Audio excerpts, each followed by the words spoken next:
Hello, y'all. Welcome back to another stream. I'm your host, Bass Guitar IR Lenoir, and today we're going to be writing some music. Yay! Yay!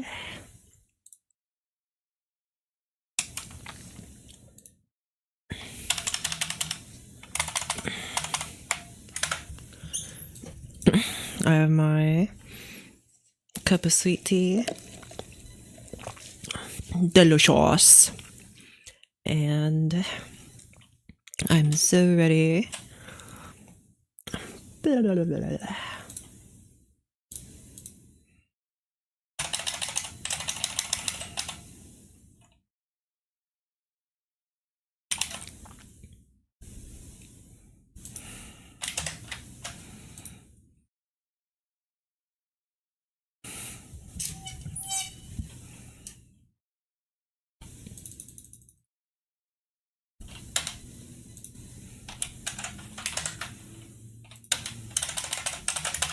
Move all my stuff around. I got so many projects. Let me just check something real quick. Hello, it's me. I'm going to rifle through my music documents for a second.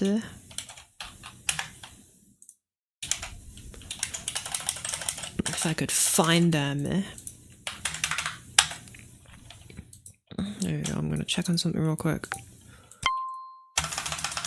Ping! I don't understand how my PDF loads so slowly, even though it's downloaded onto my computer. And I ain't got Adobe Acrobat or anything, because I don't care to have it. There's probably a better PDF, reader that I can look for. But I ain't found her.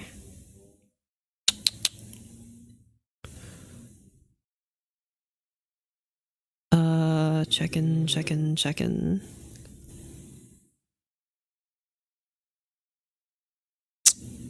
A flat, G, D, A flat.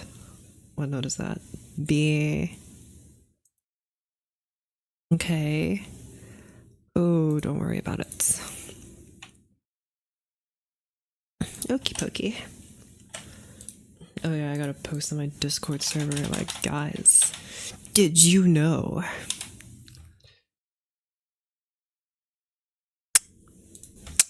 I still have videos I ought to edit, and I haven't done that yet.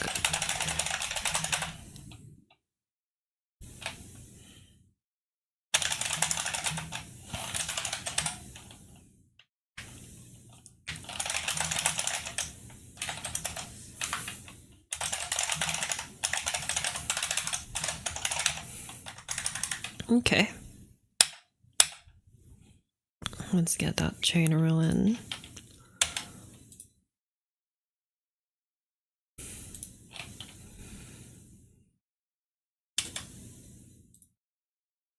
Oh, my friend Michael's sitting in the voice chat.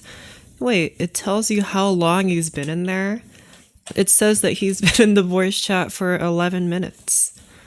I didn't know it. What does Discord now tell you how long people have been in VC? I see now. I see. That's a feature I ain't ever seen before.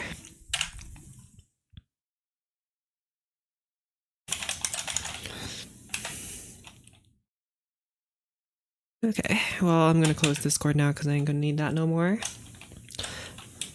Alright, welcome to this. I have an idea in mind, so we're gonna write it. First, I want to write in G flat major. That's a lot of flats, but I don't care. The second, I'm getting rid of the piano. It's cello's the only time. I want to write, at least in the beginning of this piece, I want to write like a nice lullaby, which will slowly turn into something else, but we'll talk about that later. First, let's write our thingy, and I am debating whether I want a celesta or harp. accompaniment here. 12/8 Bazinga. Bazinga! 12/8. No such time. I just kind of put that in there because I haven't written in 12/8 before, so I thought it's finally time. But I don't know what it would be. Is 12/8 split into threes? She sure is. Get out of here, Celesta. Let's have...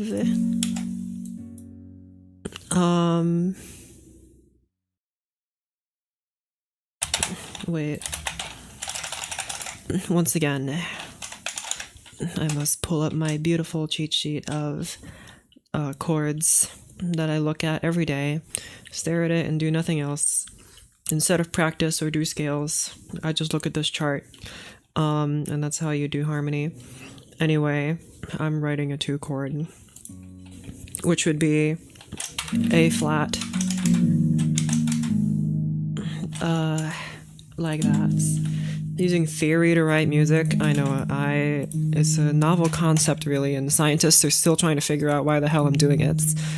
But unfortunately for them, they're not musicians, so they'll never understand. Why don't you arpeggiode? That's arpeggio, thank you. Do like that instead though. And I want one of you guys to play...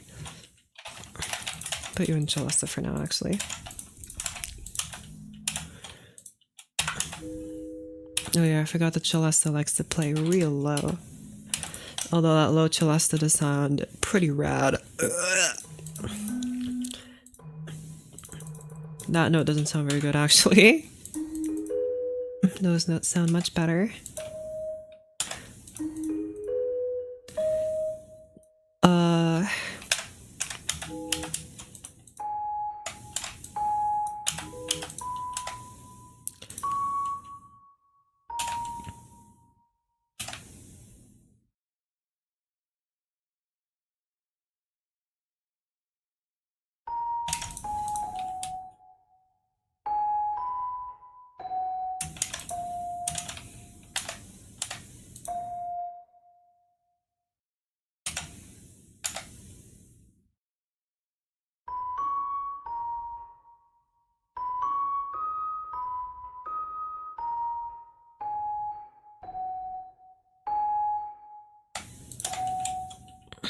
Sequence here.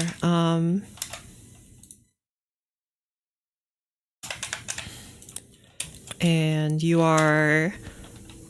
Let me just mark my chord sound before I forget. Something very nice and very easy. I want this first part to be very tonal, which means...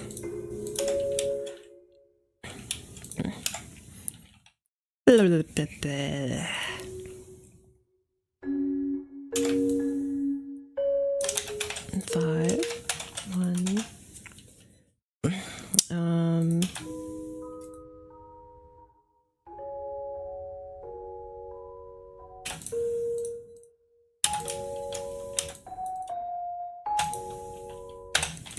not one here. Do G, try B flat minor. 1, 2, 3, 4. Also, I guess this isn't in 12/8 anymore. Hold on. The time signature 3, 4. There you go. This makes more sense. The way you seem to write music so naturally reminds me of a gopher burrowing. Thanks. Also, this is 3. Second inversion. You are on first inversion, and you are that's second inversion. Hold this note. Hold this note.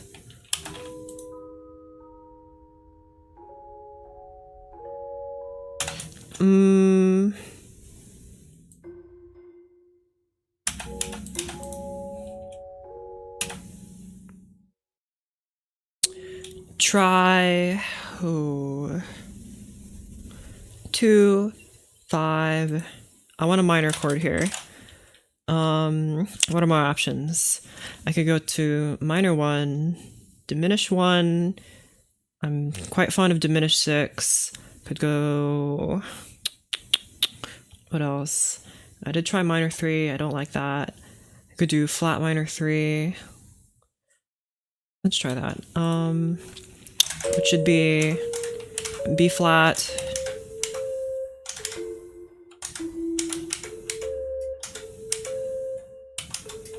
Or B flat flats.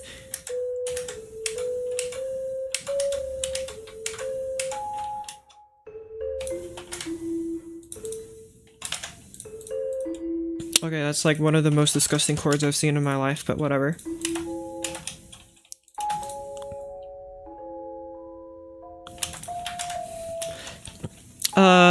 This note is what, 2? This note is... Why am I blanking on this? This note is the 4th.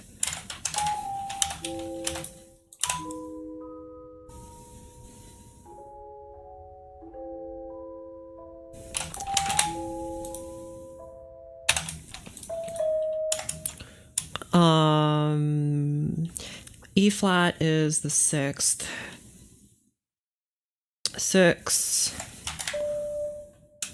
6 could be just kind of spitballing here if I have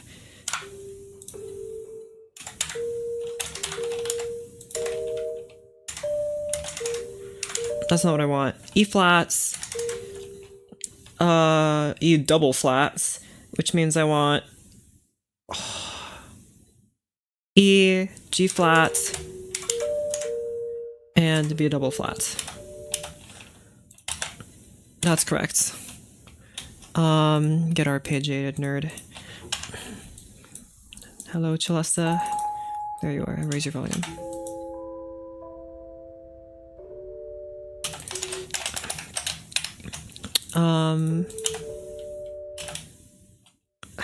I keep using this flat 6 to flat 7 progression, which is like, it's my instinct to move to that chord here.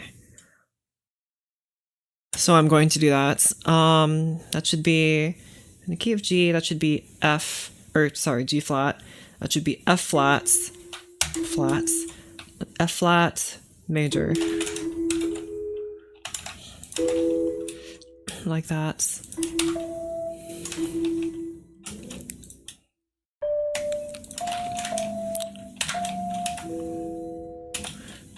I like that tension. Try again.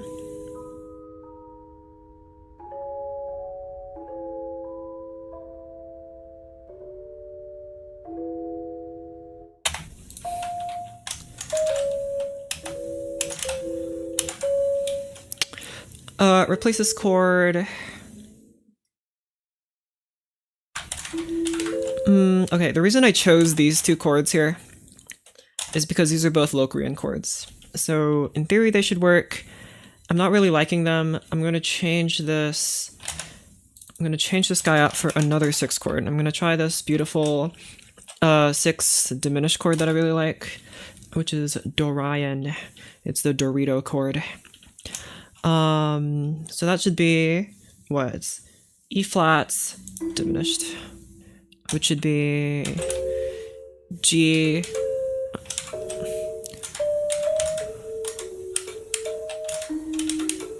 That's correct. Okay. Hello, hello. Dorian has the flat 3 and the flat 7. Doritos, you know, I had the choice of eating Doritos today, but I had Sun Chips instead. I think I should have gone with Doritos, but I also like Sun Chips. They had like cheese on them. Who could pass up cheese? Dorian Cool Ranch flavored. Dorian definitely tastes like Cool Ranch. Phrygian.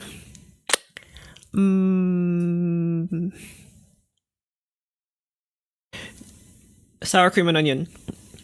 Lydian, you taste like cinnamon. That's why I don't like you. I'm just kidding. Right, so I said the flattened 3 and the flattened 7. A is neither of those. C is also neither of those.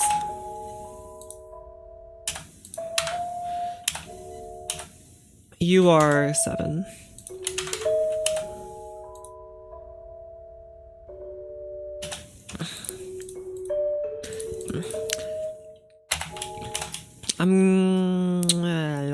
I don't like this very much. I think this should be, in fact,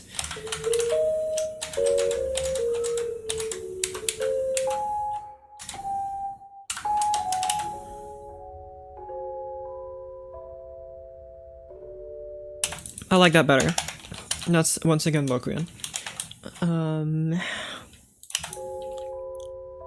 Put this melody in someone else. Flute, it's your turn. Ignore how many instruments I have, it doesn't matter. Oh yeah, I accidentally removed the, also put you in harp instead. Try this. Actually, no, I want you to play an octave lower.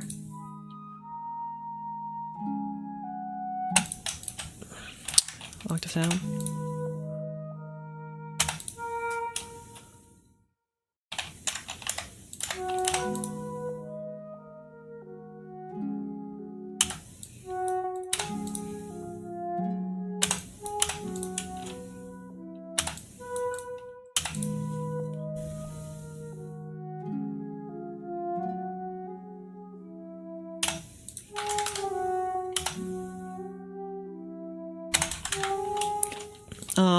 Created an orchestra with much instruments. I just chose these on the fly.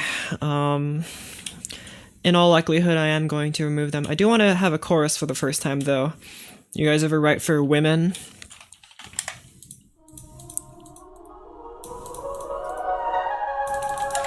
Pretty cool, right? Okay. I want to have a choir here.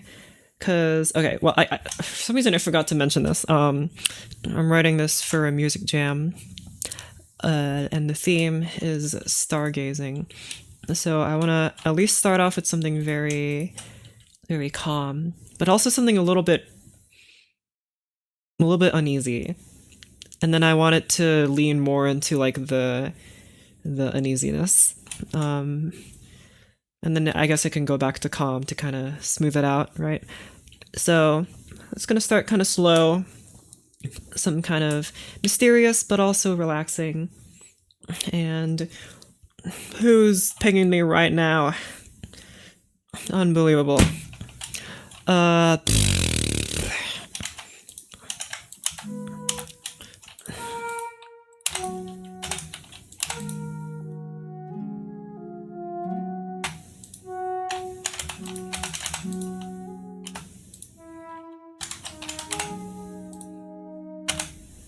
What? Why did I just hear multiple notes there?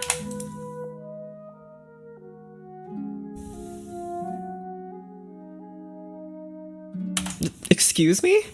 Who's there? Alto flute, go.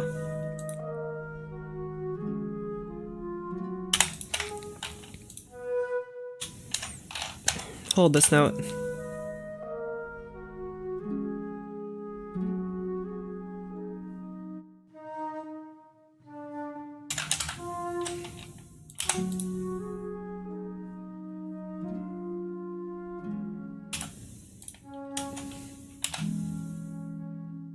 I like that a lot. What chord did I write here again? F flat. Oh right, that was a flat 7. My favorite progression, which I've used thousands of times. Oh, you can move the flats? Oh. Oh, goodbye. I've separated them. Oh no! Oh no, look how big those braces are. Oh, okay. Oh, that's disgusting. How far can I...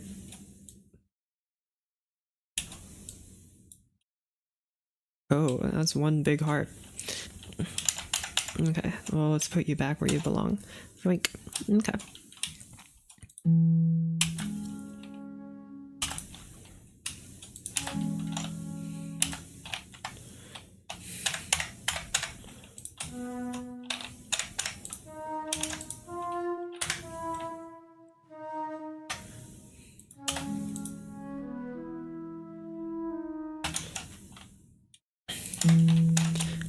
Flat 7. I can make you more decisive. Oh, but you're... I could move you to 2, to 4. I've already done 6. I want to try 4. Let's try major 4, which should be G flat. That should be what? C flats? Am I getting that right? C flat major. I think that's correct. 4.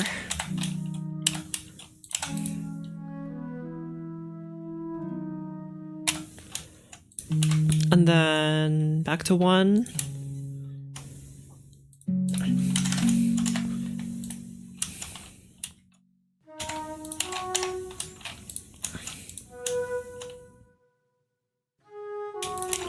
Add some obligatory slurs here. Okay. Go! Dotted rote. Dotted rote? There's a dotted rote here.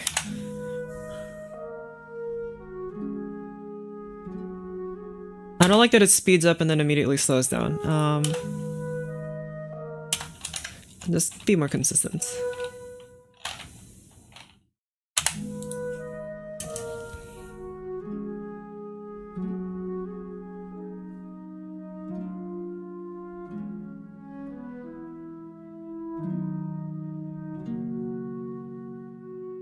Okay, that sounds nice.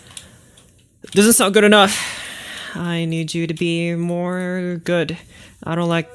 This melody seems a little, like, meandering. I also don't like one of these chords that I put here. Try again.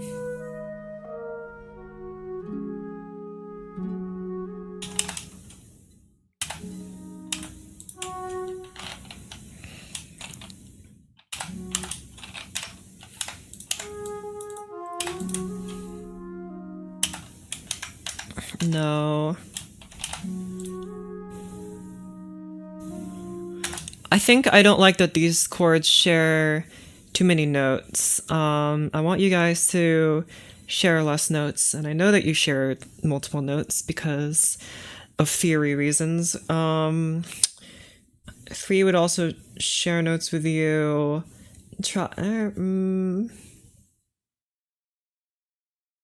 Well, you'd share 1 note. I think that's okay. If I did I did try flat 3. I could just try good old minor 3. And if we were to switch these modes to the Aeolian mode, which you are, that would be flat 3 in major, which would be, whatchamacallit, B double flat major, which should be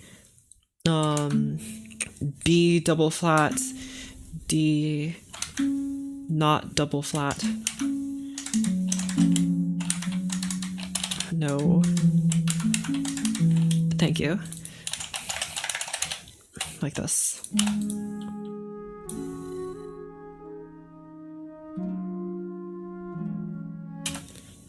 I really like this transition here, but try again. Go.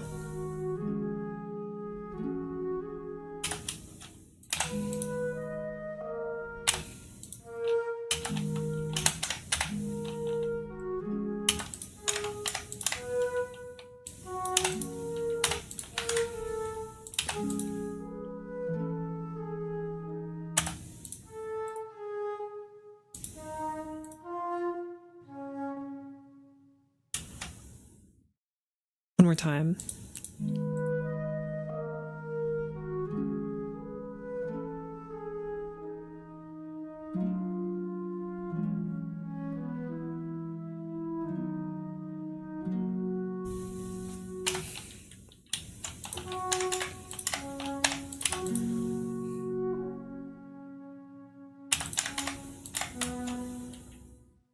Good.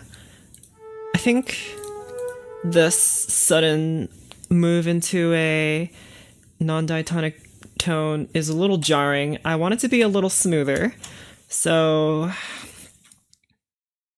I'm going to undiatonic it. It's now non-diatonic, thanks to the power of theory. Now you're a normal 3 chord. Although you share too many notes with this guy. That's also my fault. So I'm going to make you more 3-like by putting you over B.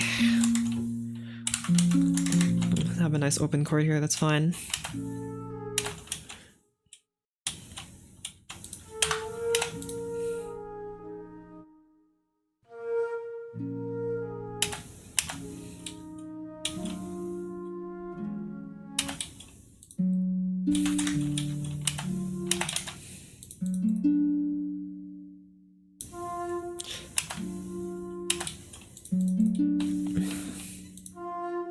These notes do not mix, but I think that's fine. Let's have this chord be more open. Like that. I understand that you're parallel fifths, but it's masked by the fact that I have an in-between chord, so it's probably fine. Here's this normal 2 now.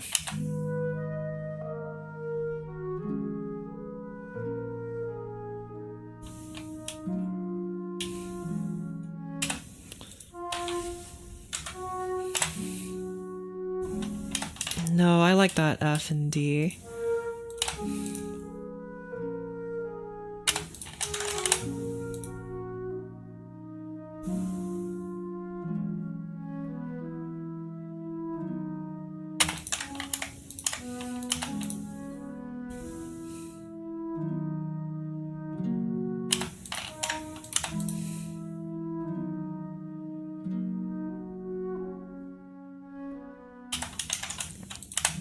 I don't like that.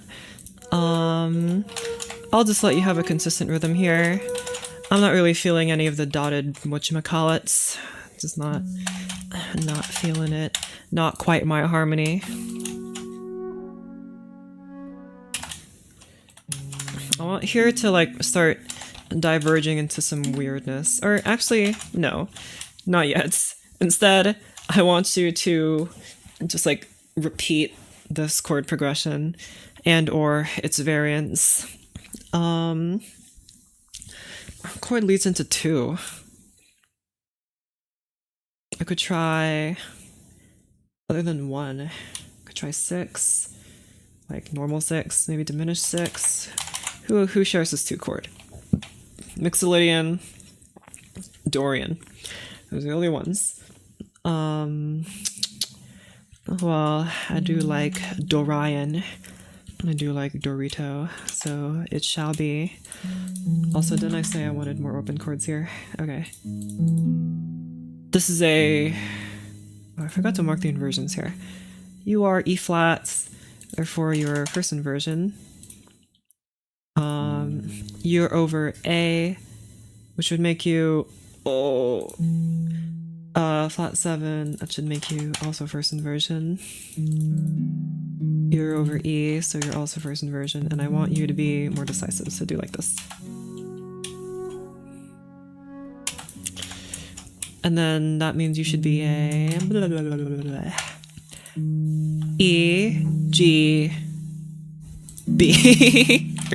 Sorry, E flats. Very different. I want to diminish you. Get diminished. Bonk. Okay. Never seen a production from composer before. Welcome. This is a stream where I use theory to do stuff. Okay. Now comes the time, now that I've written out the melody and the accompaniment, that I figure out what instruments I want it to be on. Let's hear it on flute and harp first. Alto flute, really, but flute and harp, and then we'll decide if we think it goes better on other instruments. Since these guys are kind of quiet right now, I'm going to temporarily boost the volume a little bit.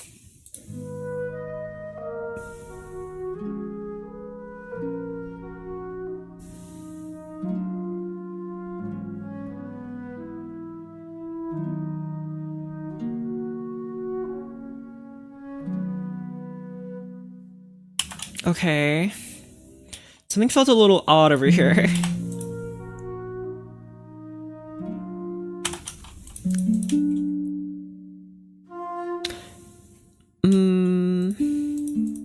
I understand that I had this clash here on purpose, but I'm starting to think that maybe this deserves to be a different chord.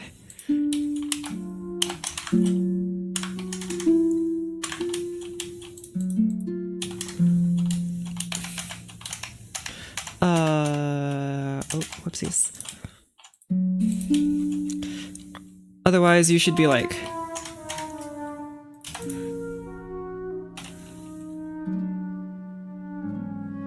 See, that's less satisfying though. You need to be here.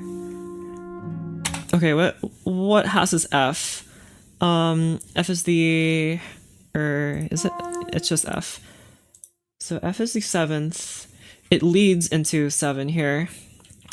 So therefore, the 7 is included in the chord 7. It's included in chord 5. It's included in chord 3. So we already have 3. We have 6 here, but I could write this as like an interesting like extension. Like right now it's like this is the chord that's playing right now.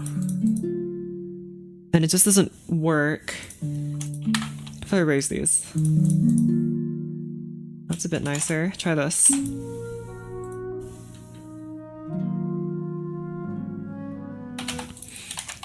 Which would make you just a normal 6 chord.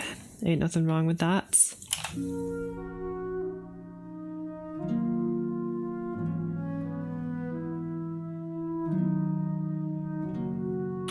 I don't like that your rhythm's too similar.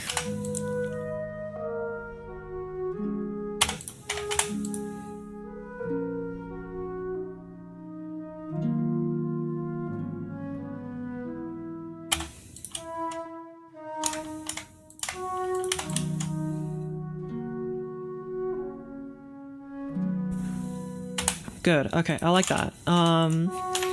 Now re-add back in my slurs. My slurs. You guys just do like this. Oboe, go.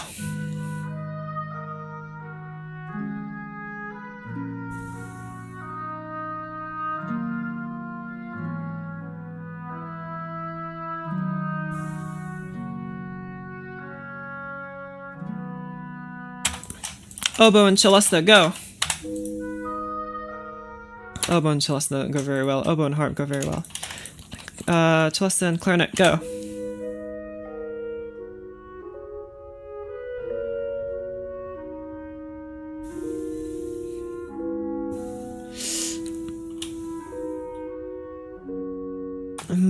I mean, it's kind of cool.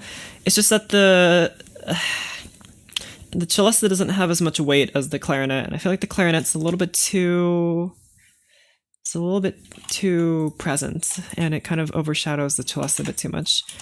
I think the flute would give the celesta more space. No, put it on alto flute.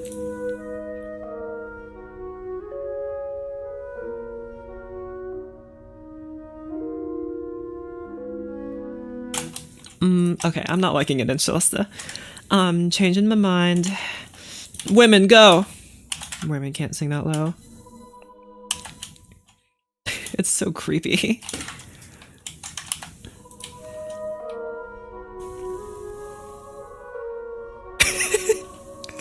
It's so creepy. I love it, but not yet. The creepiness can wait. I'm thinking like I can have this like I can have the heaviness and also the sparkle of these guys if I just like have like maybe a single pluck of the harp note here.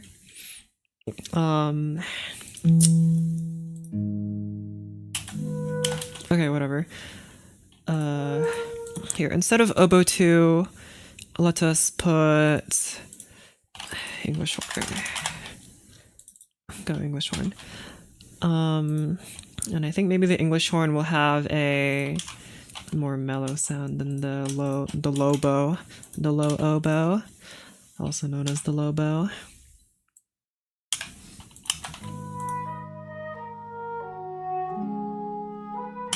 Both of you guys in pianissimo, maybe that'll help.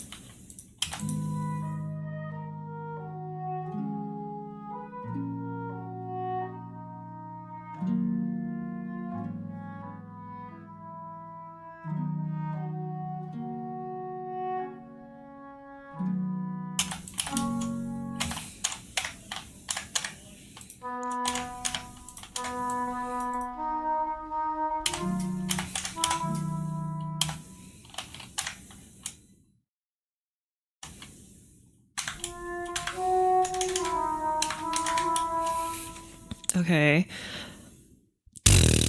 Okay. As much as I like this combination, the theme was stargazing, and I'm not quite feeling it from the English horn. You know what? Celesta and harp together. Go.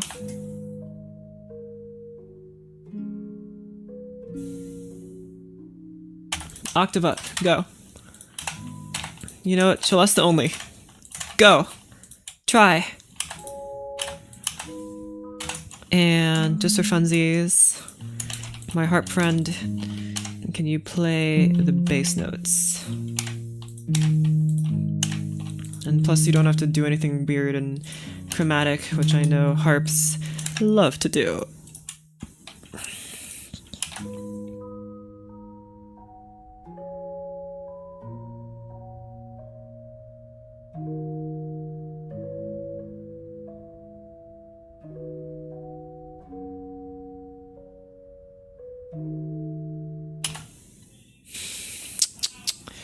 I'm not liking that. I want something else. What do I want? I don't quite know. Okay, you were definitely best here.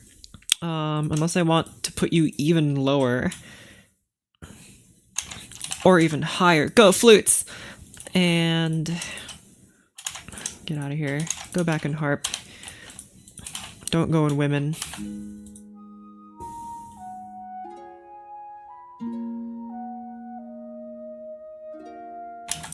I don't like it up there, just stay down here.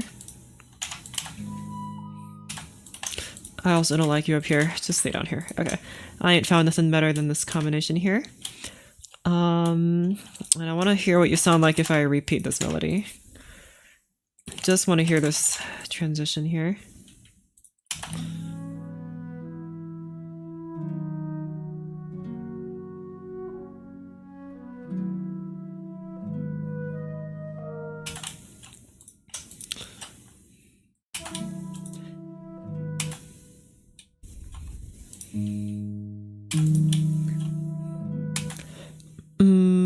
It's close. I feel like I just gotta change this one chord and it'll work.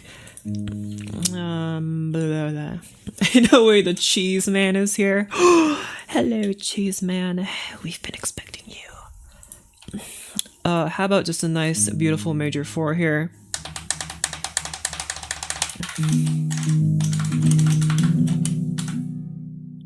Do you have a favorite chord progression? 1, 2, 3, 4, 5. That's a beautiful one. Just E flat major or minor? No. Is G flat major. Why G flat major? I don't know. Could be any of the keys. I just picked one for this exercise. Oh yeah, you're 4. 4.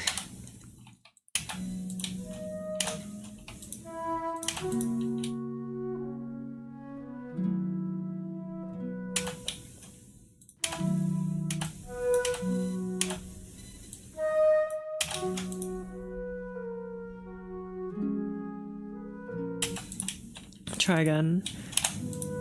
Start from the beginning. I know I marked you adagissimo, but be a little faster, please. Just a tiny bit.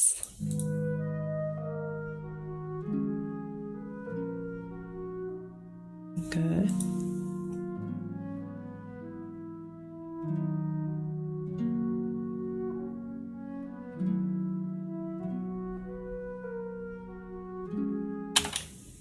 I really like this. Maybe something like this. Or, no, you're C major.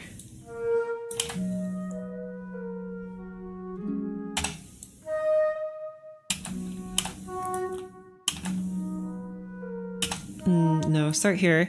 This feels a little awkward though. Let's start here.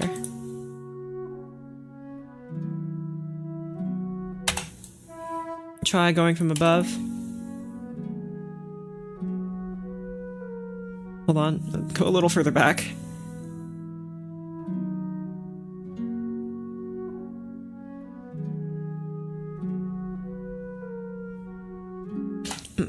No, I don't like that at all, actually. I play rhythm games. No. I mean, I had one on my phone in middle school, but I don't think that counts. Um, the last game I played was probably Yumaniki, and then I went to bed. That's why I didn't go to bed. I watched like 5,000 episodes of Sailor Moon, and then I went to bed.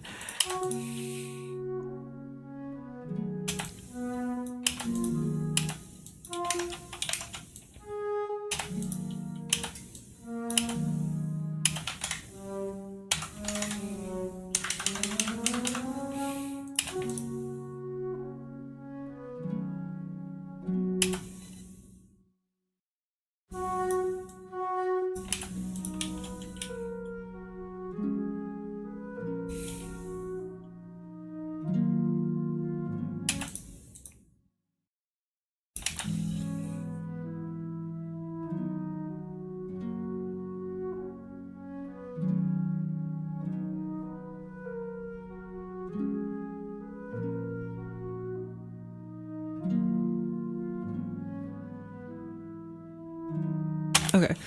All 5,000 episodes? How do you watch them all at once? Bro, I wish there were 5,000 episodes. I'm not ready for it to end. I'll die of sadness when it does. Anyway. You don't be 6 anymore. Be 7. So just move up. There you go. But like a diminished kind. That's much better. Thank you, Theory.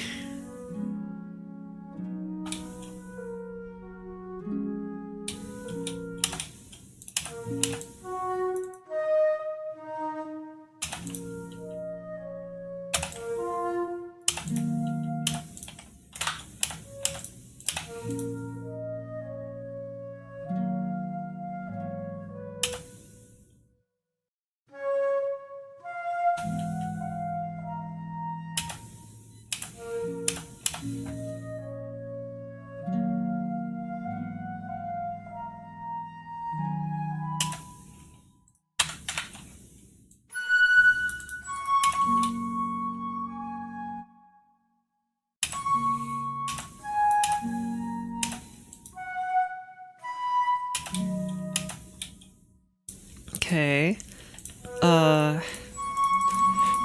Alto Flute can play that, probably. Go. Something very nice and...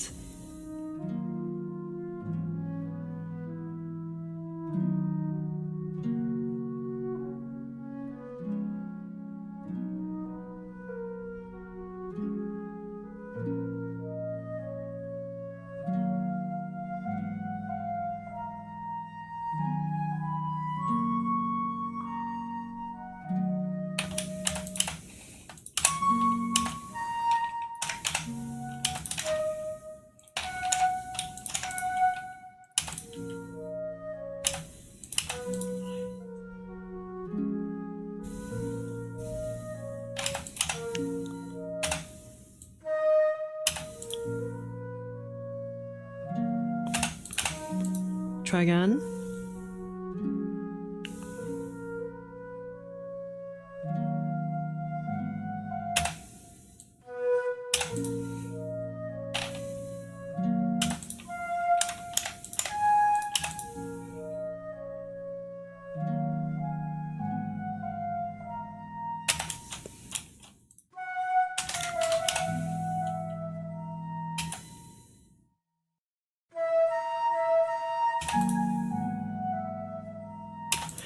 Let's not have that tritone jump. I know in the first progression I had that F flats. Or... yeah, I did. And now I have an F natural. But it's probably fine, who knows. Your creative process when writing, do you seek inspiration for ideas or just sit down and write and see what happens? Lately I've been kind of in a, like, I guess, writer's block, but for music. And I have literally no ideas. And even if I sit down and yap about music for 10,000 hours, sometimes just nothing comes to mind and I have nothing to show for it. But like I said earlier, I recently joined a music jam for which they give prompts. So I am trying to follow the prompt, which I don't think I'm doing. This sounds more like the inside of a fireplace than it does the theme, which was stargazing. That's the theme. I don't think this sounds anything like stargazing. But whatever. At least it got me to write something, you know? But what does stargazing even sound like? Like, again, I wanted something very calm to begin with, but I think this is a bit too cozy. It needs to be a bit more brilliant, a bit sparklier. I know I said before that I didn't want to put it up in the flute way up high, but I don't care. Also, it's becoming a piccolo solo.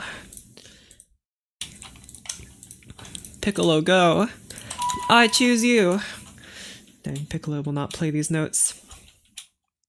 I have a solution for this. Play in D major. Why'd you go down and not up?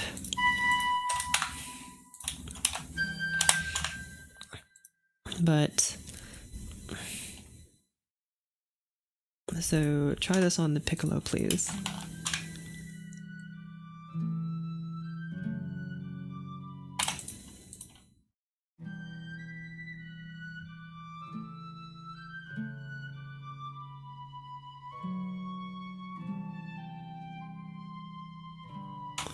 The sound sounds kind of weird when there's such a big gap between the accompaniments and the melodies. So I'm going to raise you up. There you go.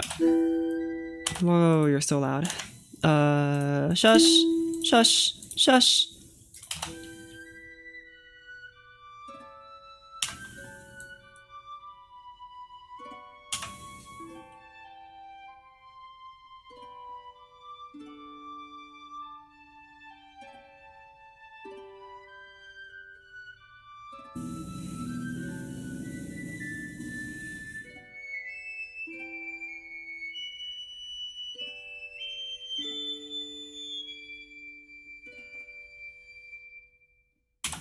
I'm not sure if the higher notes really made me think of anything good. Just go back to this, and in fact, I'm going to have you do this. Help out my cellista friend.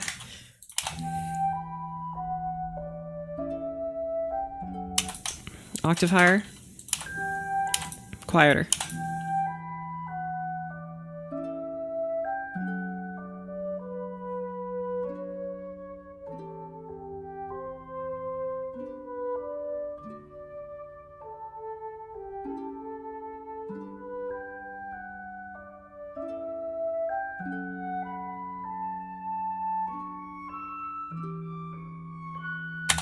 Don't do cellista. Just do good old glockenspiel. The glockenspiel, which is how you pronounce that, probably. And I want the glockenspiel to play instead of the cellista. I think the cellista is a little too... when we start reaching like the edge of the cellista's range, it starts to become more about the clicky sound of the keys and less about the fun plink sound that it has. So I shall change you for an instrument that is better suited to the task at hand, which is what orchestration is all about, believe it or not. I'd also like to hear it. I'd also not like to hear it, thank you. Put you in cellista for funsies. Go.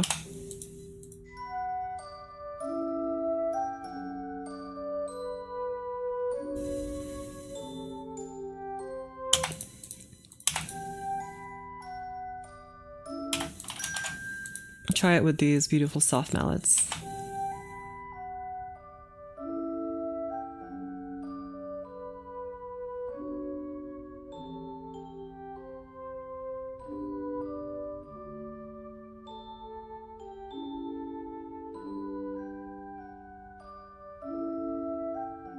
I'd like maybe some harmony to come in here. Maybe some nice strings. But I want, again, I want it to feel, the chord progression here is like, it's mostly, you know, diatonic chords. We have 2, 6, but I added in a little bit of a flavor, a flat 7 here. And I think maybe I want to make it a bit funnier over here.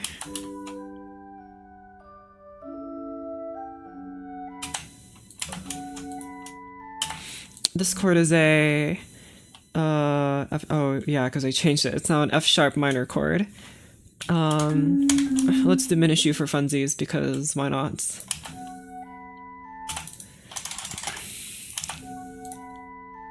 Which chord is part of Mixolydian?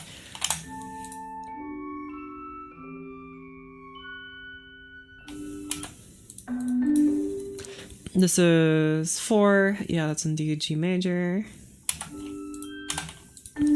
And also, just for funsies, become a minor chord.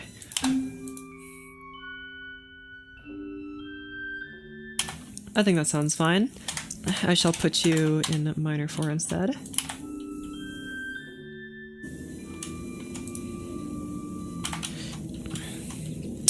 You guys hear the choir of motorcycles outside? They're truly harmonizing with each other. It's so beautiful.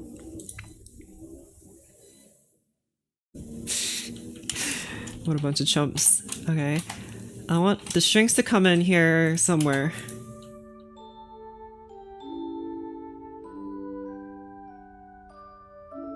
Probably just here, at the end of this 4-bar phrase.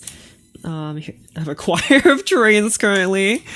That's so awesome. Where I used to live, somewhere in North Texas, we were like maybe just a couple hundred yards from a train railroad crossing. So trains would pass by every now and then. And especially when I was going to sleep, I could hear them blow their whistles. Because, you know, it was dark and they don't want nobody to not see no train. But I like the train. Unlike the motorcycles, I like trains. At least I know the trains are like, you know, trains are peaceful. They're kind fellows. They're a little loud, but they get out of your way. It's not really their fault. But motorcycles, they're loud because they want to be, and I don't like them. Okay, hello. Let's put in some beautiful tremolo notes here.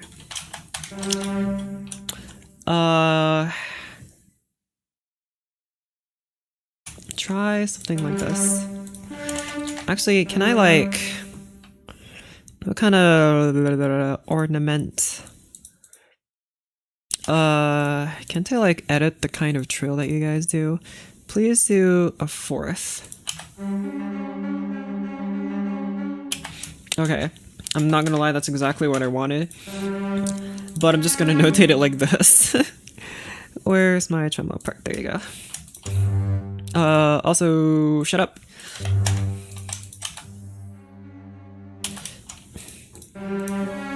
Oh yeah, you're diminished. I forgot about that. Play a 5th instead.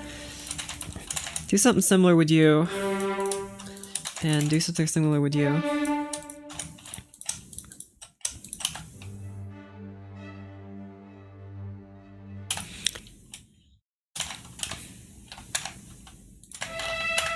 You guys do normal tremolos, triple P.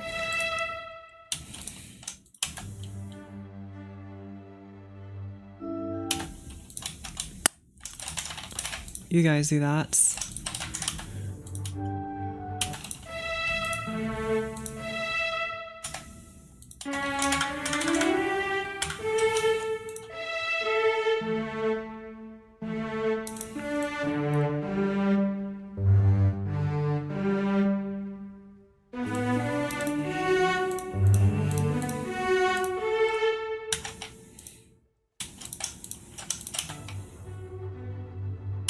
That doesn't sound as cool as I had hoped. Let's try this. Go.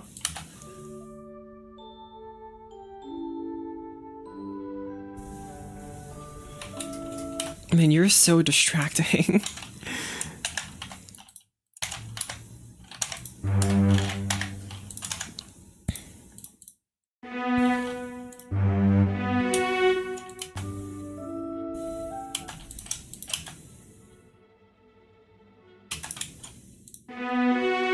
I wish this worked and didn't sound terrible.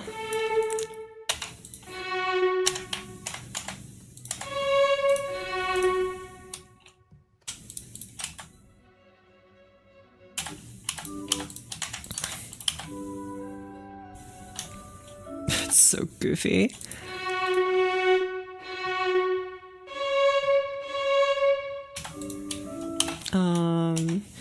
Can we add more pee? Go add your own pee. Held Zelda for like 1 second. Is that so?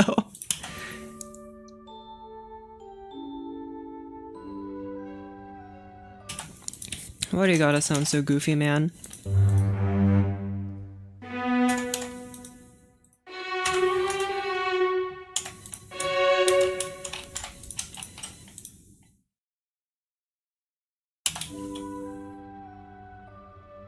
See, I don't really want this. Up an octave.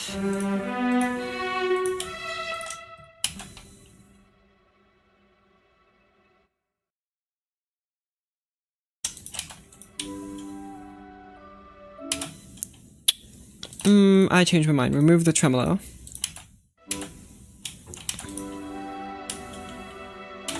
Repeat this notes. Get rid of all the extra P's and tie them.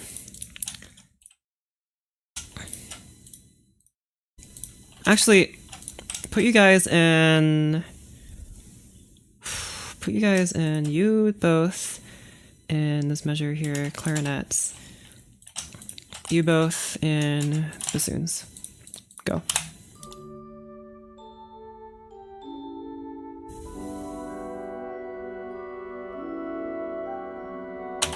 I would like it more if you weren't so loud.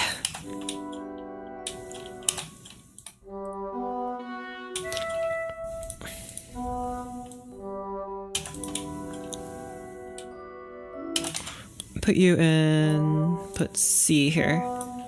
Wait. E. F. C. B flat. Try this.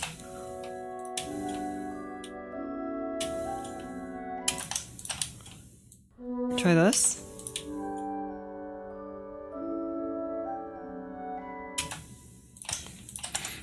This chord changes pretty dramatically to a different kind. So you shall be what? F. Instruments do you like to play? I play my guitar and I play my 5 harmonicas. Those are the instruments I like to play. How did you learn to make music? I went to the library. That's it. What program is this? This is MuseScore 4. The 4th kind.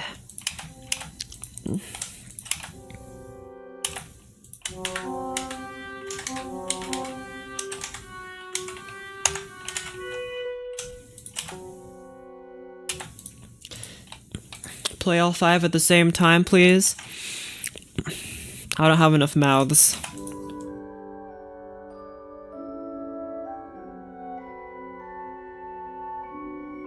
I needed to resolve in this one bar here. Oh,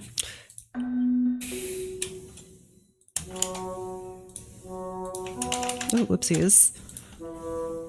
F, B, try here, E, try here, A.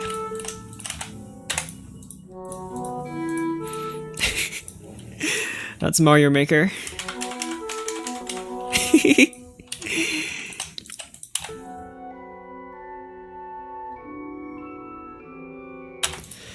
Is there a command to paste notes in different octaves? What do you mean by that? I can move them around in octaves like this. I can add octaves like this. I can also add like sixths, fifths, thirds like that. Shop them all to a segmented funnel because that's totally how that works. My friend, if you take a bunch of reeds and you put them through pipes and then you blow into them. That's called a harmonium and or a melodica. We already have those. Okay, you are C major. So try.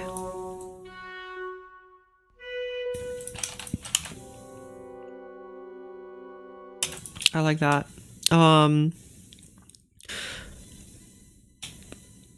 Okay, go.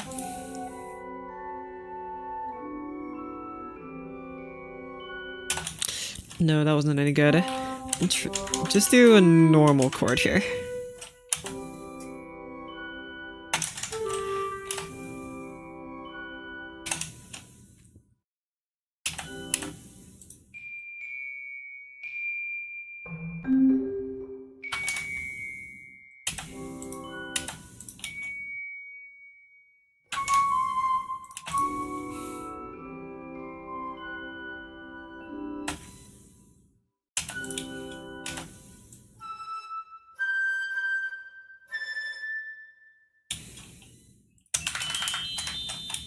Okay. How'd you add all the octaves? If you press Alt. Alt plus 2 is a second, Alt 3, Alt 4, and then Alt 8, which I guess means you can also do Alt 9 for ninths. If you really wanted to. I think you can also add octaves below, but I don't seem to remember the keybind for that. Here, it tells you here. You can add these intervals. There are no keybinds for them, but here. Unison, second, oh, you can add a unison. What about Alt plus F4? Oh yeah, wait, what does that do, guys? What does Alt F4 do? No, MuseScore, no. I'm so sad. You know, I remember actually the first time I fell for Alt F4, it was on Roblox. I must have been in probably second grade. I have a very distinct memory of me learning about Alt F4 for the first time. Okay. How to actually consistently read sheet music. It's pretty easy. This is actually, this is C. This squiggly guy right here, that means that this note is C. This note that it's surrounding here, it's G. That's why it's called the G clef, because it looks like a G if you squint. This note is G. Yippee. And then all the other ones go off of that. A, B, C, D, E, F, G again. Then it goes back to A. And likewise downwards. Yippee. Okay. That's my music theory lesson. You're so welcome.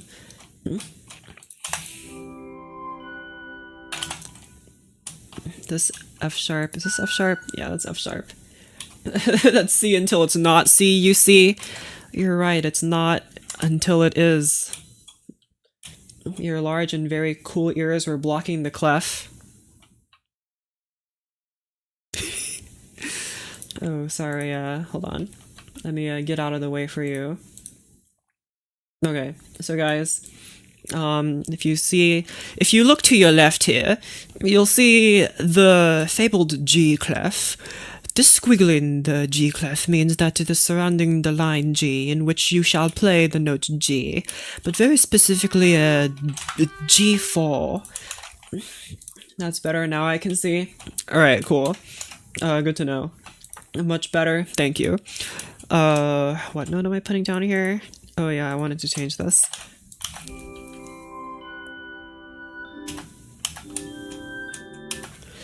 What is this? D major, try here.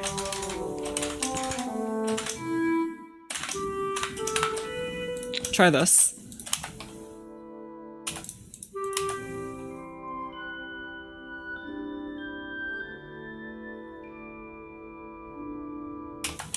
Okay. I'm really liking these funny chords here that I learned how to write in a book, because I learned to write music by going to the library and reading books. If you guys don't have a library card yet, you're missing out. Go get one. You can learn so many things. Ever wanted to learn how to write music? Well, guess what? There are people who are like, I want to tell you how to write music, but you'll only know if you go and get my book in which I tell you how to do it, because I'm dead now, so you need it. I can't tell you. Just read my words. Maybe I'll write a treatise on music. It'll be the most pretentious stuff you've ever read, but it'd be awesome. And I realize you were freckled. I'm so freckled. You're supposed to read books and not eat them. As tempting as it may be, trust me, everyone eats their first few books that they check out from the library, and you have to explain to the librarian that the words just looked really tasty, and she's like, I know because I've eaten thousands of books myself. However, that one you ate was from 1600, and unfortunately we ain't got no more copies. I've been checking out mass quantities of books on feet at the library.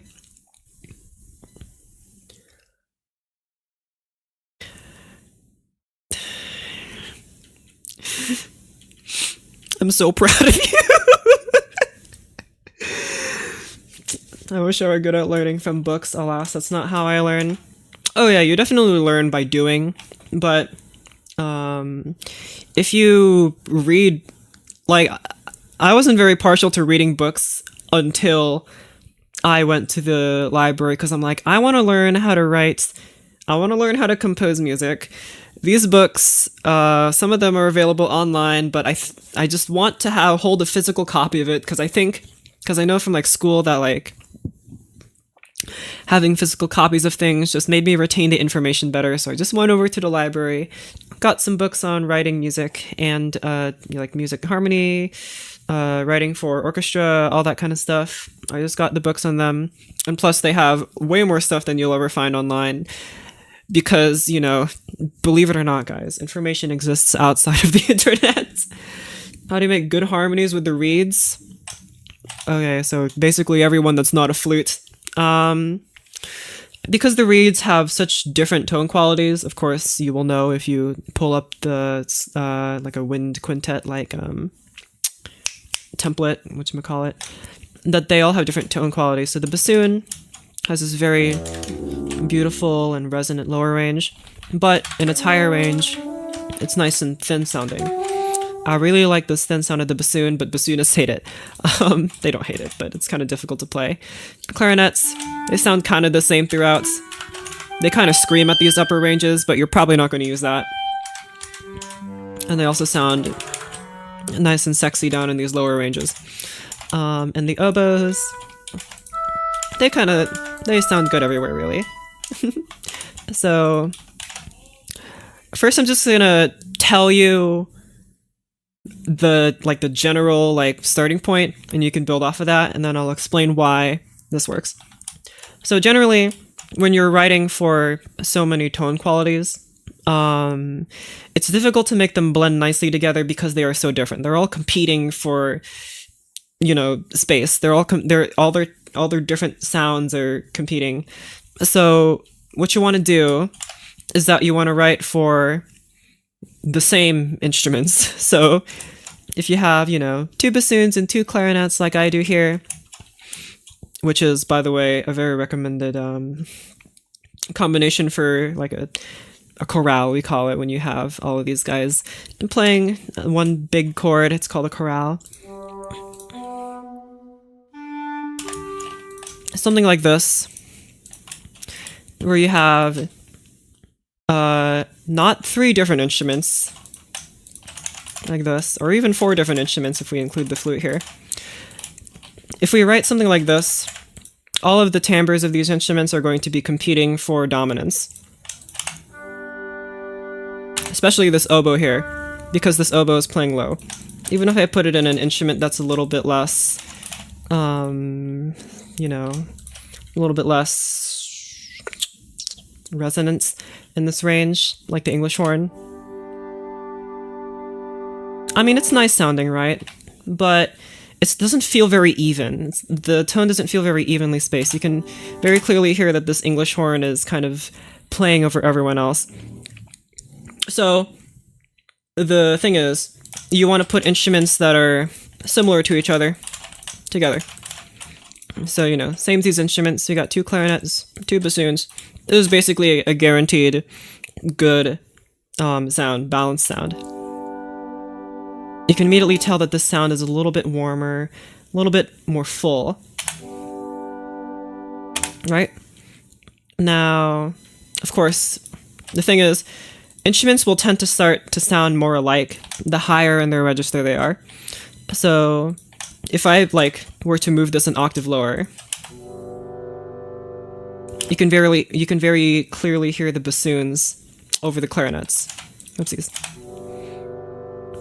The bassoons are just louder in this range than the clarinets are. Actually, the clarinets are pretty resonant here too, but the bassoons especially in their lower range. But if we put them back up in their higher range, the sound quality will be a bit more homogeneous. And the same is true of oboes. The English horn is just an alto oboe. The same is true of oboes and clarinets. You can very clearly hear that the oboe is, like this G here, is very easily heard over all the other instruments, even though there are 3 other instruments playing. You can very clearly hear this oboe. If you move it up an octave, the sound quality, the timbre, the blend of them all together is much more smooth, much more homogeneous. Now, if you're writing for wind quintet, you got to keep this in mind, because normally you'll only have 1 oboe, 1 clarinet, 1 bassoon, 1 horn, and 1 flute. So if you're writing for something like that, you're going to, if you want the tone qualities to blend together, then you're going to want to put your harmonies in the instrument's higher registers, because that's where they will blend better together. Now, also you'll have a horn involved here, a horn and F here, which isn't a reed instrument, it's a brass instrument. But the horns blend well with any instrument just because of their tone. Gotta go. I'll see you later. Bye-bye. So that's my extremely quick advice on writing for reeds. Chorale of reeds. Also, bassoon choir is just bound to sound good.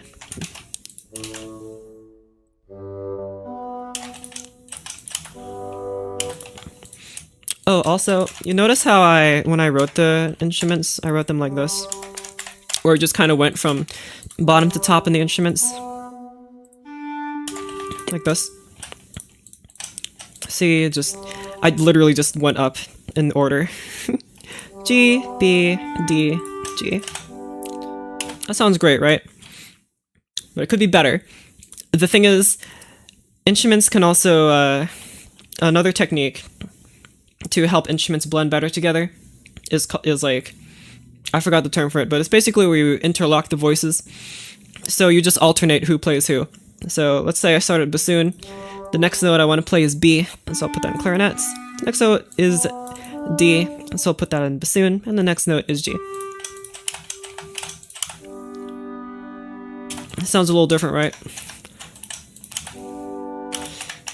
I don't know why this B is so prominent, but whatever. If I move this to another chord, maybe B is just really resonant on the clarinet, given that it's a clarinet in B flat. Let's move you to something like that. There you go. But you'll notice here this bassoon in fifths is extremely prominent. Like, you can really hear that over everyone else, even in the other one. Instruments in fifths, playing perfect fifths. This is a perfect fifth. G, D. You can hear its perfectness. That, generally you want to avoid these, and the reason is because they're so easily heard over all the other instruments you're writing for. If you put a perfect fifth in two of the same instruments, right? Generally, like, a fifth is a consonant interval, which means it sounds not dissonant. It's pleasing to listen to. However, when you put it on two of the same instruments, it sounds a little bit louder than everyone else, and it can be kind of irritating. So one way to go around this is to write them in octaves instead. This is generally more pleasing. And then instead you can just have you guys play like this. So you'll notice here we've basically enclosed the clarinets inside of the bassoons. Okay, so G, B and D being played by the clarinet. and this high G being played by the other bassoon. This also works. Notice though that the clarinets are kind of low and the bassoons are kind of high, so it doesn't blend very well because the bassoon will sound very thin here and the clarinets will sound very resonant here, and you'll kind of lose this note here. It might be better if we did something like this. However, Mr. Clarinet here cannot play this low. Sad. I shall just raise you like this.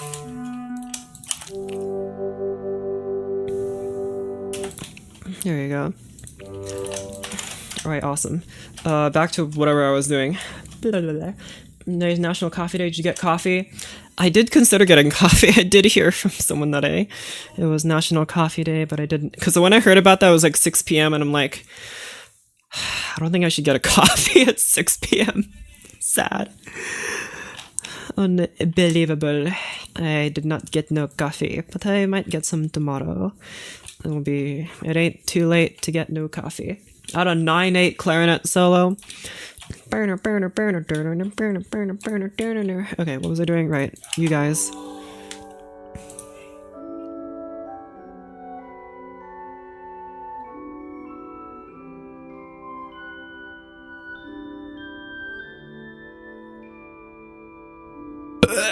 Didn't mean to interrupt your writing, but I appreciate the lesson. Oh, no worries, that's why I'm here.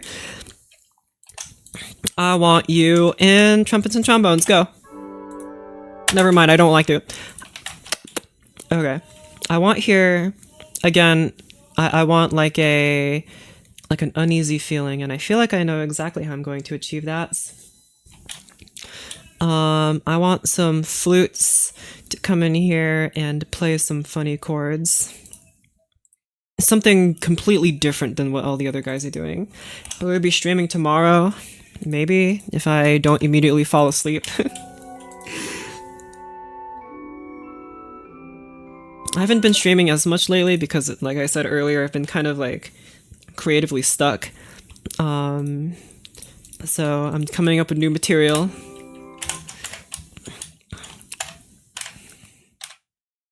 Let's see. The harmonies in the winds, the melodies in the winds, flutes. The accompaniments being played by the celesta. Someone different's gotta enter. Like the violons. You're currently in D major. I want a nice F sharp major chord. No.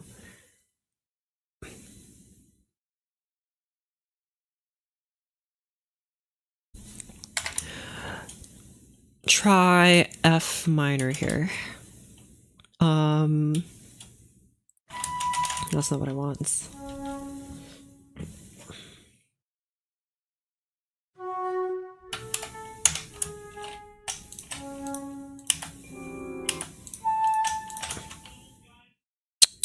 Try you in horns. Nope. Thank you.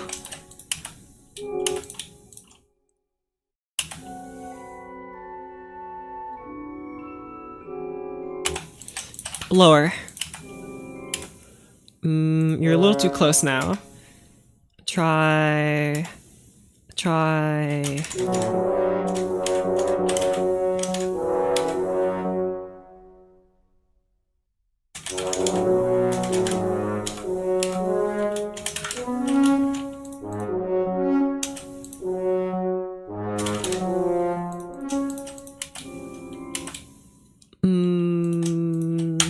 this. No, I don't like that. Have a great rest of your day. I'll see you later.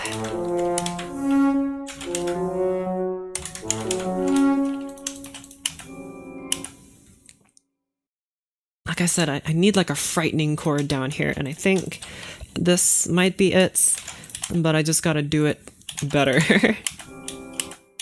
No trumpets.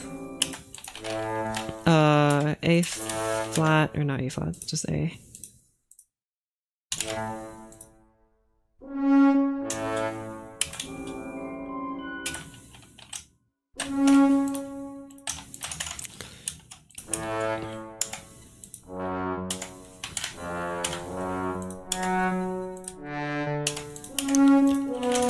I need some frightening progression here. Actually, didn't I had an entire project where I wrote some frightening chord progressions. You in my Saturn notes.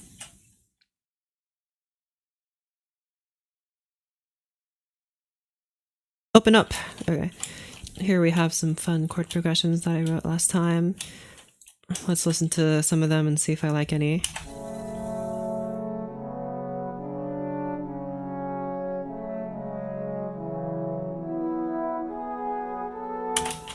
Go to the flute ones.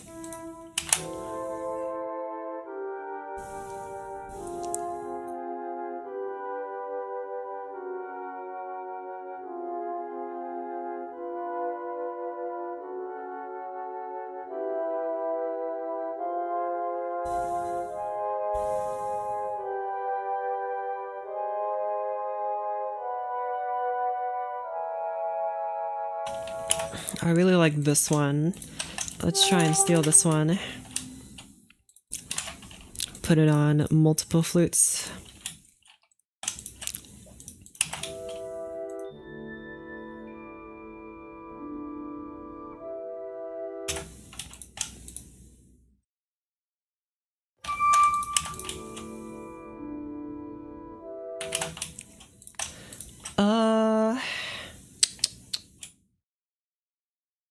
You're currently in E minor. It should be in B minor, so try that.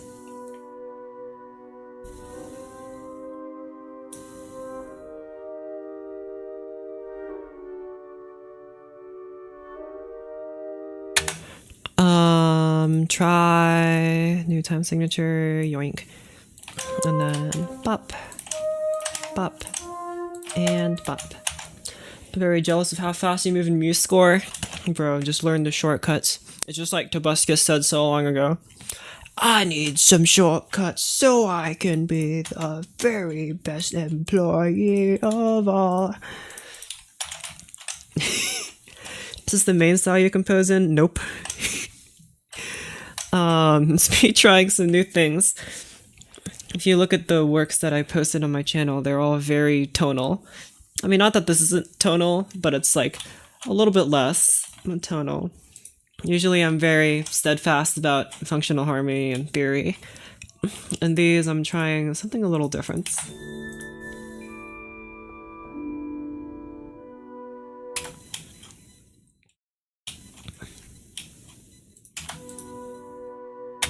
Actually, I want you guys to work in paste with half duration. There you go.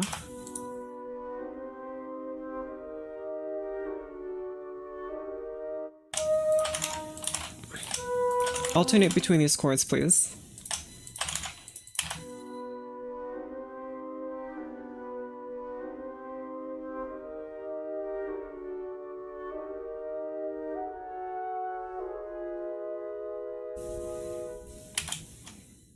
Okay.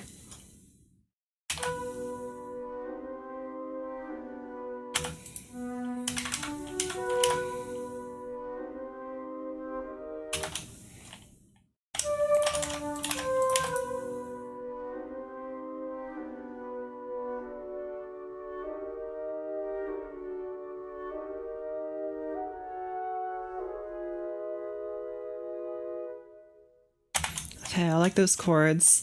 How's that going to logically follow from what I just wrote? Who knows?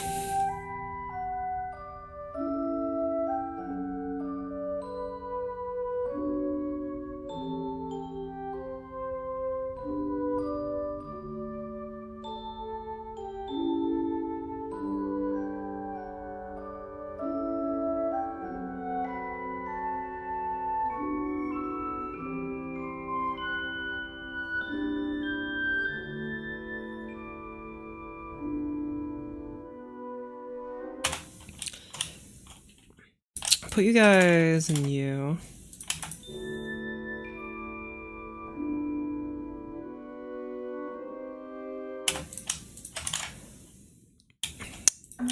Generally prefer MuseScore to DAWs while composing. Yeah, because I can understand sheet music far better than a piano roll. So that's why I use it. Anyway, what chord are you? B minor.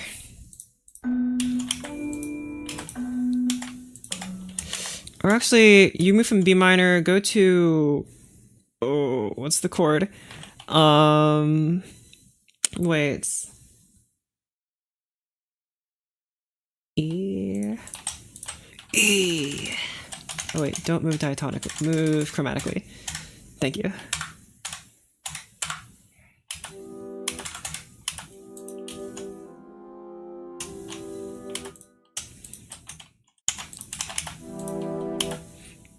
You guys go too low. I solved it. I think this is actually originally what it was in.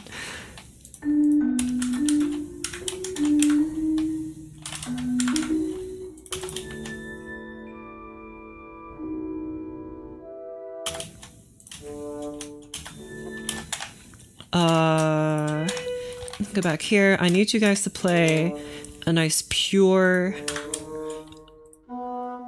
B major chord.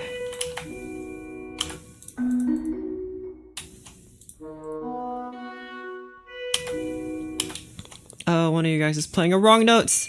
It's you, Glockenspiel. Shut up. And then go down to wonderful E minor, please. Like that. Arpeggio, thank you. Move to a yoink. And gotta leave, thanks for the music. I will see you later.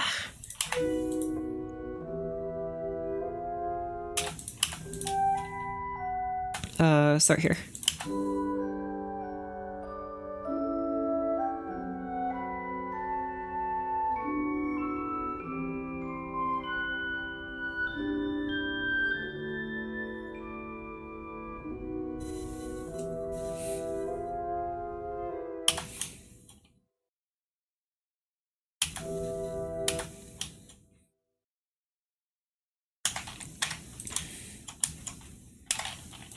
I have an idea.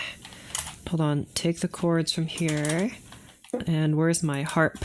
Get over here, harp. Yoink. Oh wait, you also have to pace with half duration.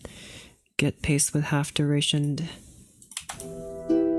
Also, shut up.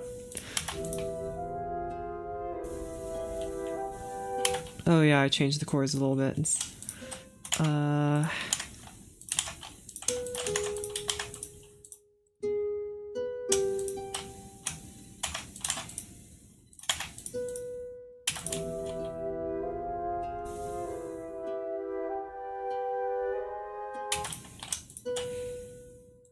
It's probably really stupid, but just try it.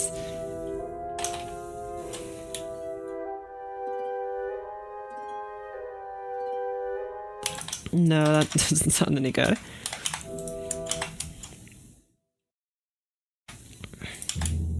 Go, timpani, do something.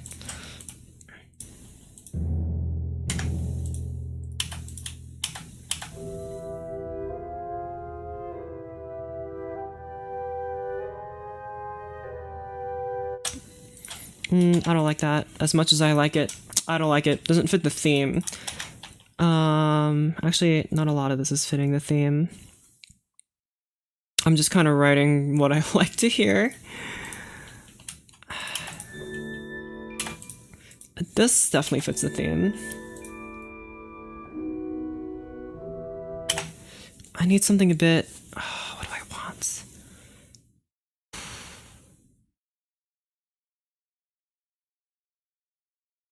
I want something... I like this beginning part here. It was nice and bright. I need something here that's a bit more mysterious. And I think bassoon is what I need. So I'm actually going to put you guys back here.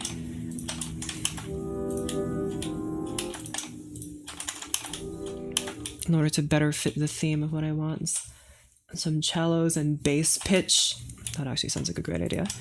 I shall take you and do some Firebird action.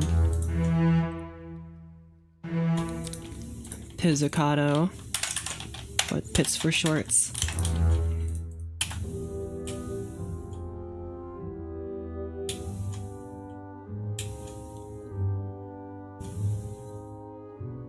You're a little too loud.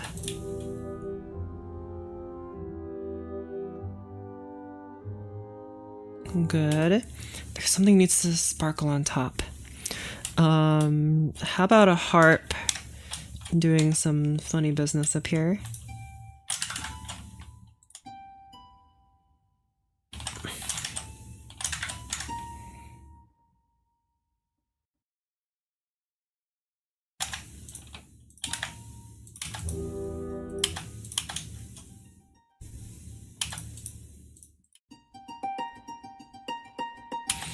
Okay, that doesn't sound very fast, but whatever.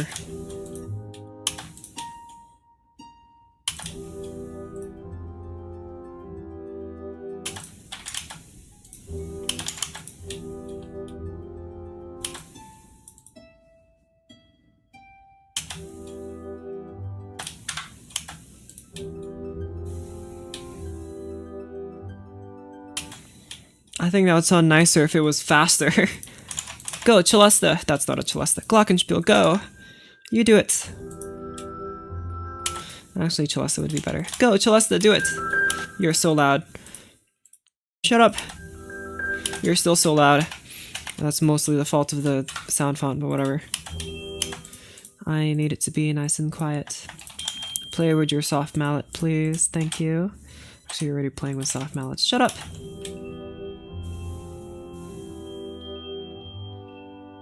Why are you so loud?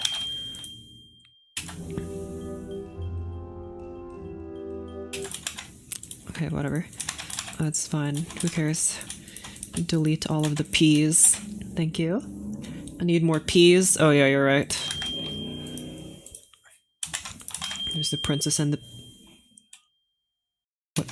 Why did the P's... It looked like the P split up there. I was so confused, but I think I just pasted by accident. Okay. Look at all those P's. You'll be quiet now, right? Not really, doesn't change that much, but anyway, triple P. Why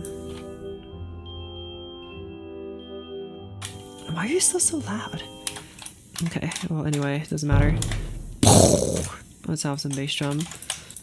I know I said I didn't want this, but I want it now. A little louder.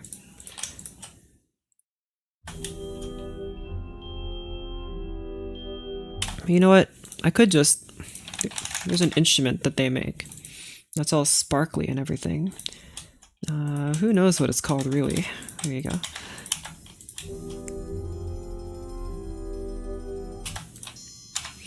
It's so triangle-y. Triangle projects a surprising amount for being a triangle. And it's pretty cool. And it goes ping. Tingler. Oh, you're right. I forgot the tingler. Part of any good marching band. You're weirdly loud.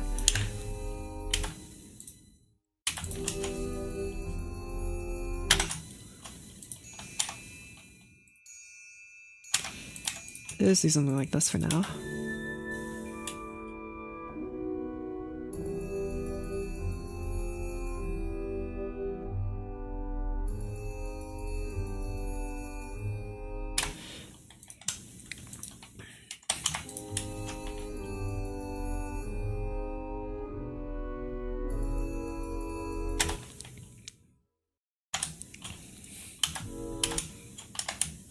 I want this chord to be played. What is this? B flat. You're probably supposed to be. What? A sharp, C sharp, E, B flat, or A flat. That should be G natural. That's a half diminished chord. Or not G natural, G sharp. Okay. Harp, do stuff. Harp, go.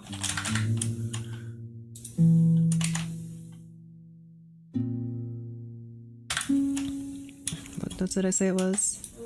These.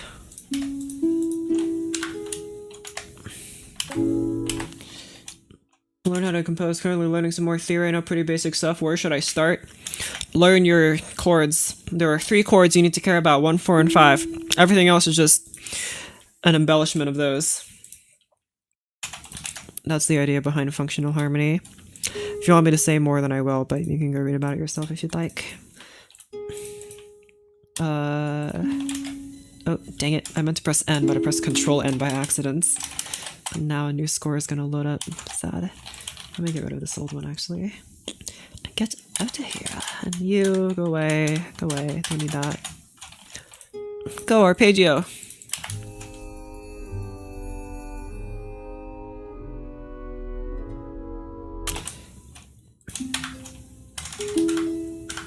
Big open chord.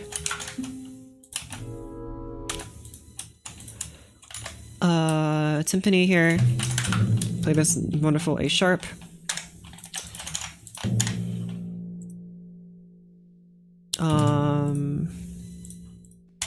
Play it quietly, please.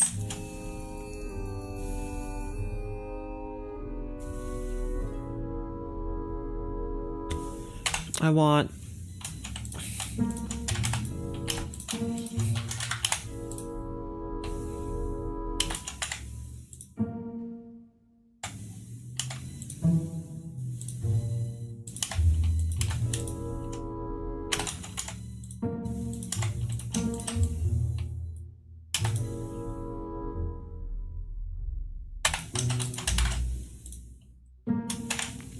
I'm here because I want you to say more. I see. Hold on. Did you learn to compose while learning theory, or did you start with one or the other first? I already knew theory because I was a piano student for a while, and I had to learn theory. Wasn't very good at it, though. I mean, I learned 4-part voice leading, which is kind of useful, I guess, but you don't need to know that. I suggest that you learn it because it's very helpful, but you don't need to. And some people will tell you, you don't need to learn voice leading at all, it's stupid, and it's just a bunch of 18th century composers getting into your music, and you don't want that. You don't want Bach in your music. He's polluting it all with his voice leading rules. All right, whatever. And I also knew... that's basically all I carried into theory. Composing, sorry. All the theory I took was that. And I guess also how to notate chords with like 1, 4, 5, but whatever. Anything you throw at me is much appreciated. Okay, well then you probably already know this, but I'm going to tell you how to use it in composing wise. Okay, so you know how there are chords, right? There are 4 chords. This is G major.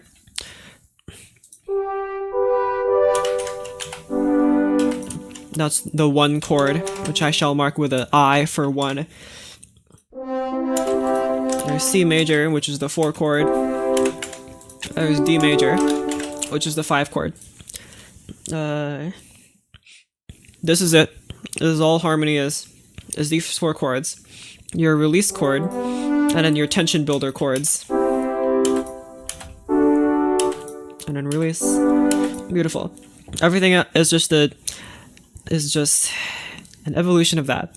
So these are only 3 chords, and you'll notice that all of these chords cover all 7 notes of the scale. G, A, G, A, B, C, D, E, F, then G. So all of these chords cover all the tones of the scale, which means you can play them all at once.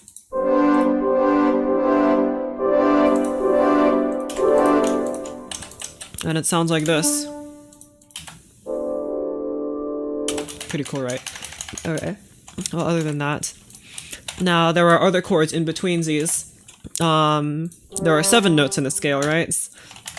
Or yeah, 1, 2, 3, 4, 5, 6, 7, and then back to 1. And guess what? Actually, I'm gonna make it easier on this.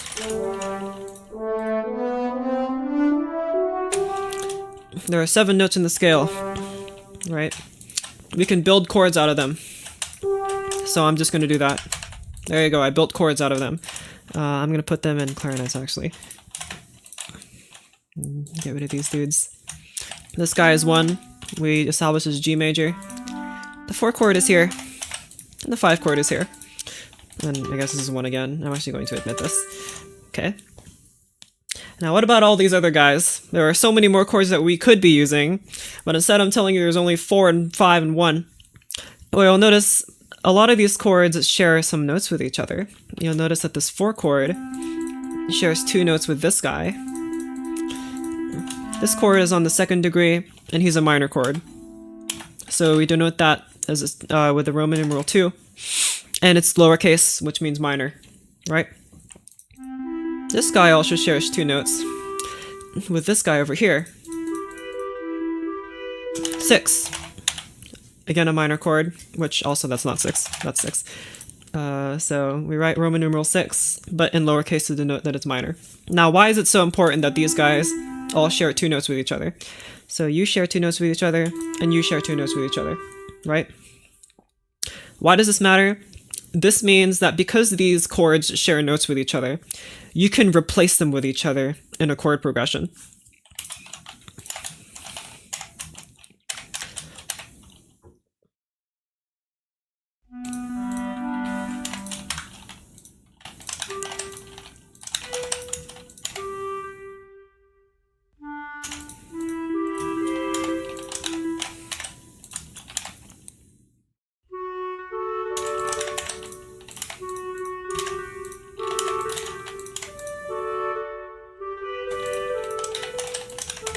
Right. So we have this very easy chord progression here using the 3 chords that I told you about.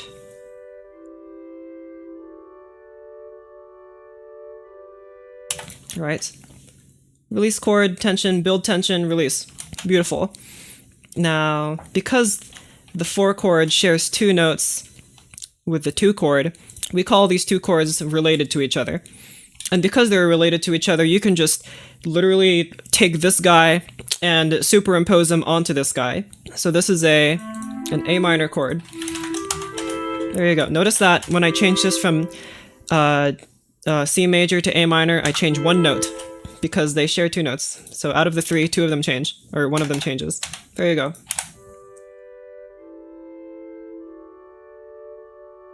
And you'll notice that it sounds kind of the same, but just a little bit different. I'm going to boost the volume a little bit. Now, the same is true of this other chord that we said was related because they share 2 notes.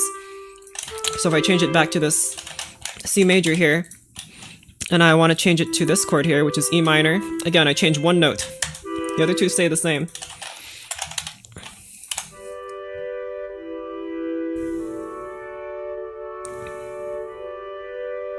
Now I'm going to skip around a little bit here and just tell you straight up. Let me fill in the rest of these guys here. This guy is a diminished chord. Following this pattern, we can see that 1 and 3 are related. 1 and 6 are related. Alright, so this 1, 3, and 6, these are all your tonic chords. 3 and 6 are related to 1. 2 and 6 are related to 4. And 3 and 7 are related to 5. So I can change the progression here to be, I don't know, 1 is related to 3, so I shall replace you with a 3 chord. Which should be, what, B minor? Am I getting it right? Yeah. And 5 is related to 7, or 7 is related to 5, so I can just replace it with that. And voila.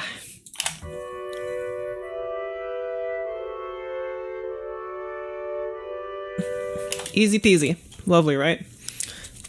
Alright. That's it. That's the whole theory behind chords. Now you're like, but I want to use the augmented chords and the flat chords and all these weird things that other people have been talking about. Alright, let me let you in on a secret. It's not that hard. You see this guy here? You don't need to know what any of this means. This is basically your menu, right? Ignore all these guys here. You don't need to know their names, right? You can learn their names later. This is your menu of chords to use.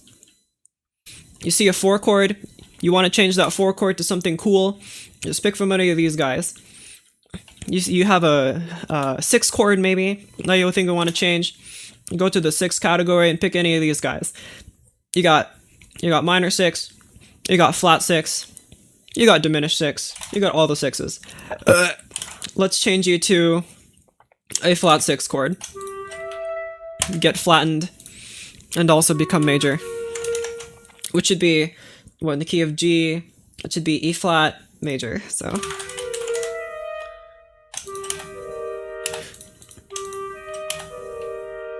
I don't know what that note in there was. There you go.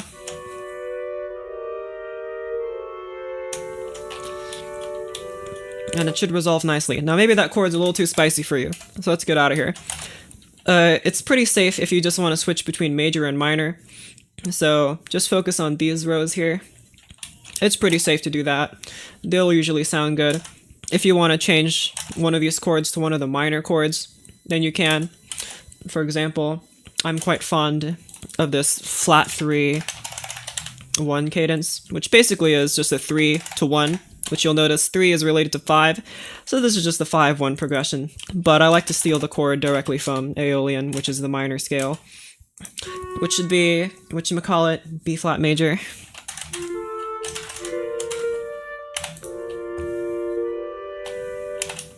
That's a beautiful progression. Anyway, I know this was a super quick and dirty and doesn't make any sense, so I'm going to pull up an example of me actually using this, so you understand what I mean. If I could find it, it's this one.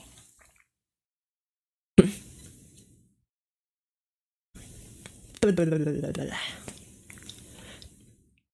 do you write a degree on a keyboard for dim? I don't know what you mean by that. Anyway, this progression that I wrote here, it uses a lot of weird chords. You see this right here? That's a double sharp. I know you guys are afraid of that. I can tell you right now, this progression is just what I described, but on crack. Alright, so notice here, it moves from 1 to 3. This 3 here, basically acting as a 5 chord. I put it on this inversion here too, first inversion, because we should put the 3 chord in first inversion. The bass note will be the dominant note. This is in D major. So the bass note here is A. This note here, it's basically a 4 chord, just disguised as a major 2 chord. So, and this chord here is basically disguising as a 5 chord. And this guy here, once again, disguising as a 4. This guy disguising as a 5, and this 6 here basically disguising as a 1.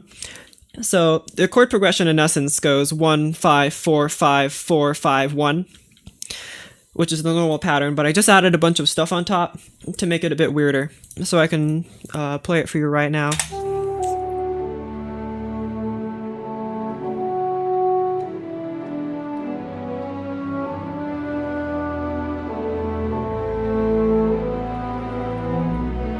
Once again, moving to 1 with a little tension.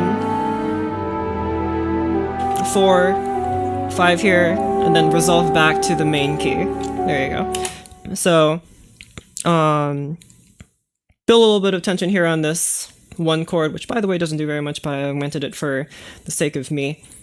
Once again, 4, 5, 5, 1. That's the whole progression. I just added a bunch of weird symbols on here to scare you. But in essence, that's what it does. You'll notice here that these guys some of these chords don't actually exist here. Like this major 6 chord, it doesn't appear anywhere on this chart. This flat 3 augmented chord doesn't exist anywhere on this chart. Where did I get those chords? I made them up. Because you're able to replace chords with any other of these chords are basically guaranteed to work, right? But you can still alter the chords as much as you want, while still retaining the function of those chords. And I think I posted a picture of it on my Discord server if I could just find it. By the way, join the Discord, link is in the description. The other people talk about music there. I don't really talk about music a whole lot on there. I think I posted like a PDF.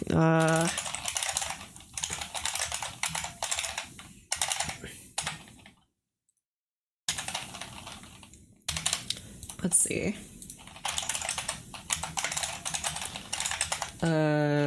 Just has file.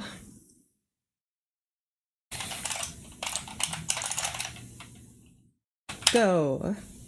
Or it was like a. Is it an image?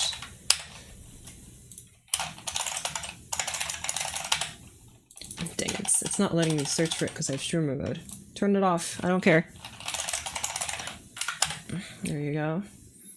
Blah, blah, blah. Run past all of my Sailor Moon screenshots that I take thousands of, and I shall find it for you. Hold on. I took like a scan from a book somewhere. Man, Discord's UI is so wide right now.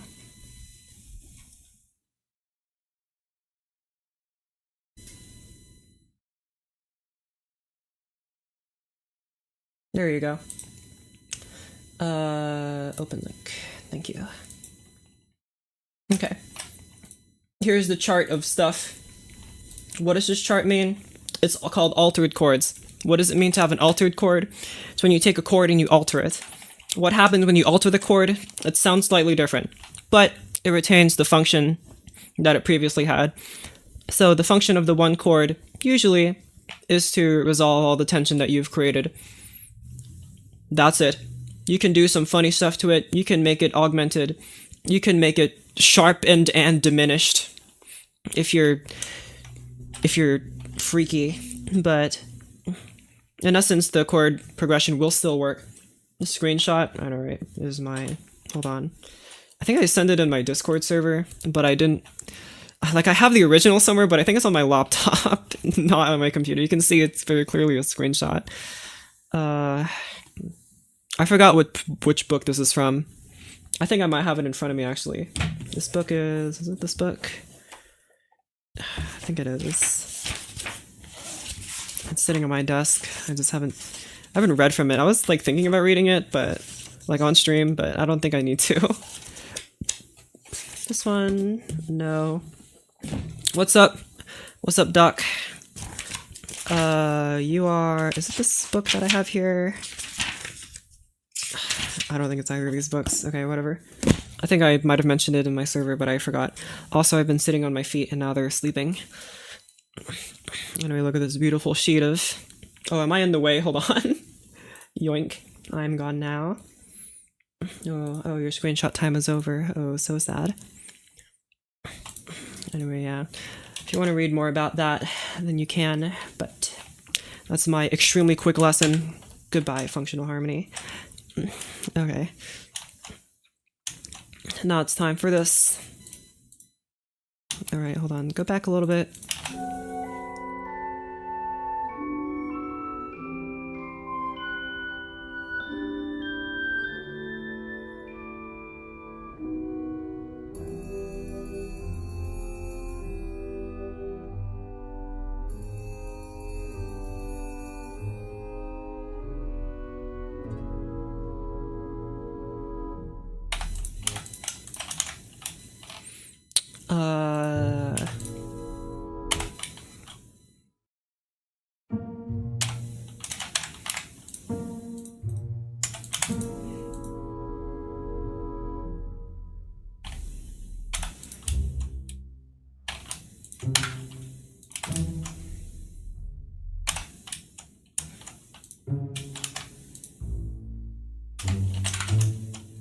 Play some nice A major stuff here, maybe.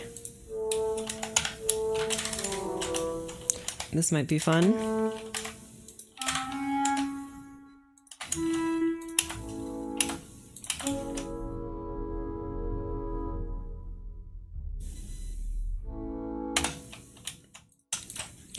Put you guys in flutes now. Shush!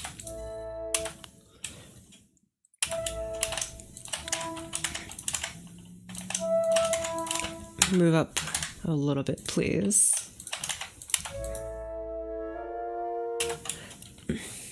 I want this beautiful chromatic movement here. Something nice and mysterious.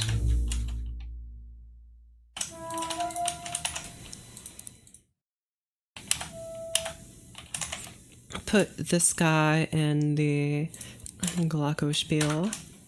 Thank you. Why are there two pianissimos here? Oh, I forgot to remove them.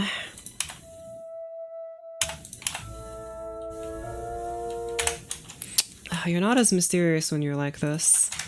I'm gonna need you guys to be on some kind of inversionerino. Put you...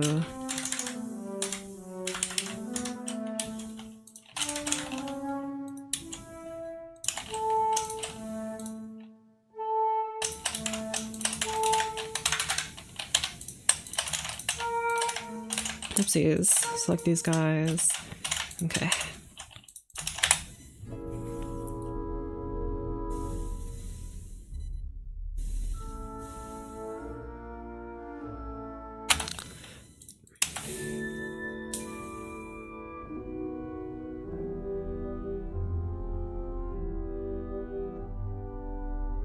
Okay, I want you to be a little bit faster here, my friend. I'll just mark you, you mozo. That's not how you spell that. But not that much. You move from 48 to like, I don't know, 55.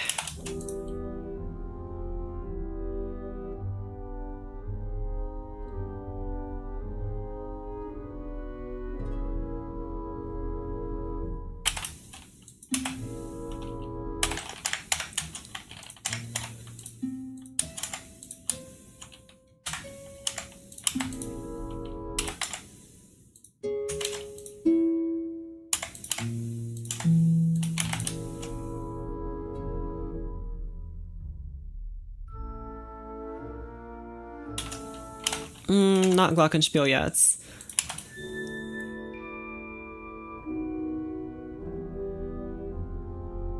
Professionally, just for fun? Just for fun. I haven't made a dime from this. Go a little higher, my friends. 2 months of piano, thank you.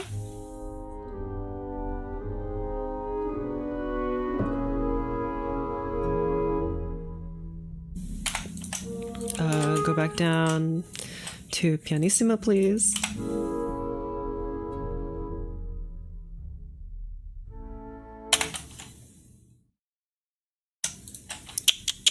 Try this.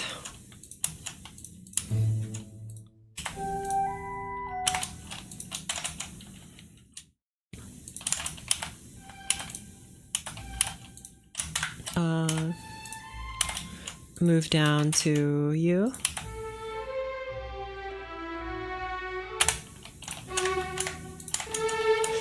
Ooh, hold on. So you're A to B flat. Thought about selling some of your compositions to bands or orchestras.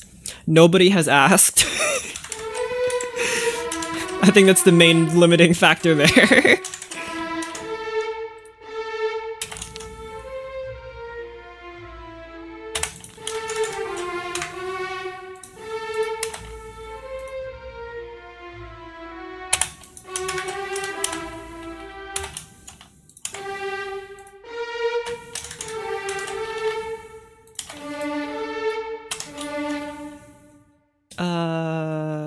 B flat.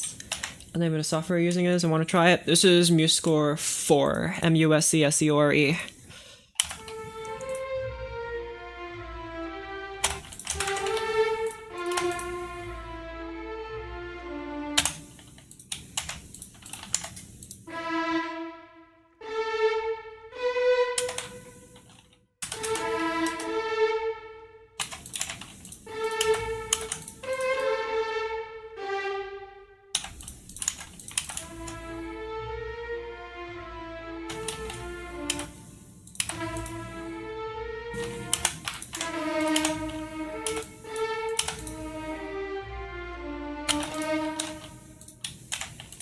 Try something like this. More violins. And also violas.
Whoopsies, wrong one. There you go.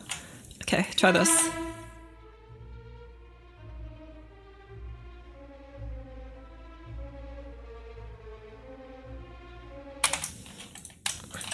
Repeat this. Oopsies, wrong buttons. Mayo is reverb for sandwiches.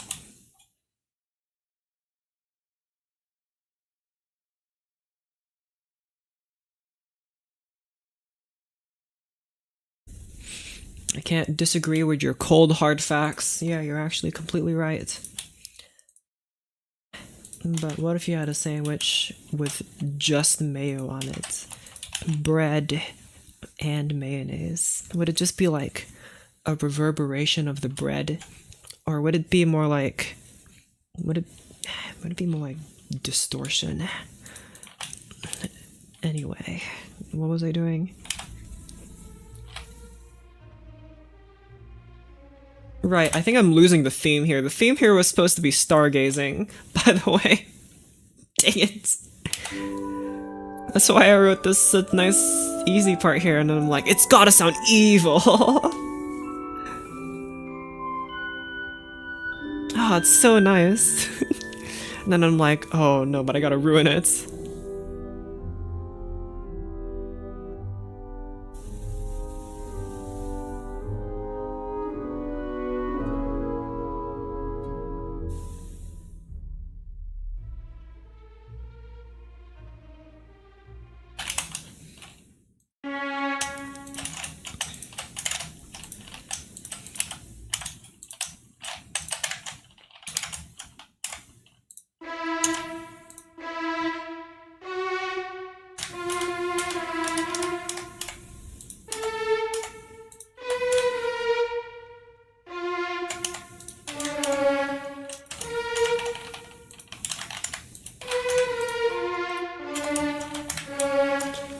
It's getting darker and darker, like descending into madness. There's a piece that perfectly encapsulates this feeling. It's called Neptune. If you guys haven't heard Neptune before, you're missing out. It perfectly, and I mean perfectly, it captures the feeling of getting lost in the middle of space. It's so wonderfully written. Maybe do a play with crescendos and decrescendos. Shoresies. I want to change the rhythm first. Holst, my goat. He is my goat too. Actually, he's not, but he's pretty damn good. Also, shut up. I 3D printed a clarinet reed today and it sounds bad, but it is in tune. Only thing I can't hit the third octaves. Nice. Actually, this is just like an experiment, but let me pull up Discord again. This is an experiment I did, and where I looked up a picture of the clarinet waveform, and because I was just curious, like, what does it look like? The clarinet waveform has a very funny. Let me actually find that image. Here. If you look here, the clarinet waveform, it looks like this, and they very helpfully give you a Fourier transformation, which if you don't know what that is, you don't need to know what it is. Basically, I plugged it into Desmos and it looks like this. So, I approximated a clarinet sound using a bunch of whatever this is. You don't need to know what it is.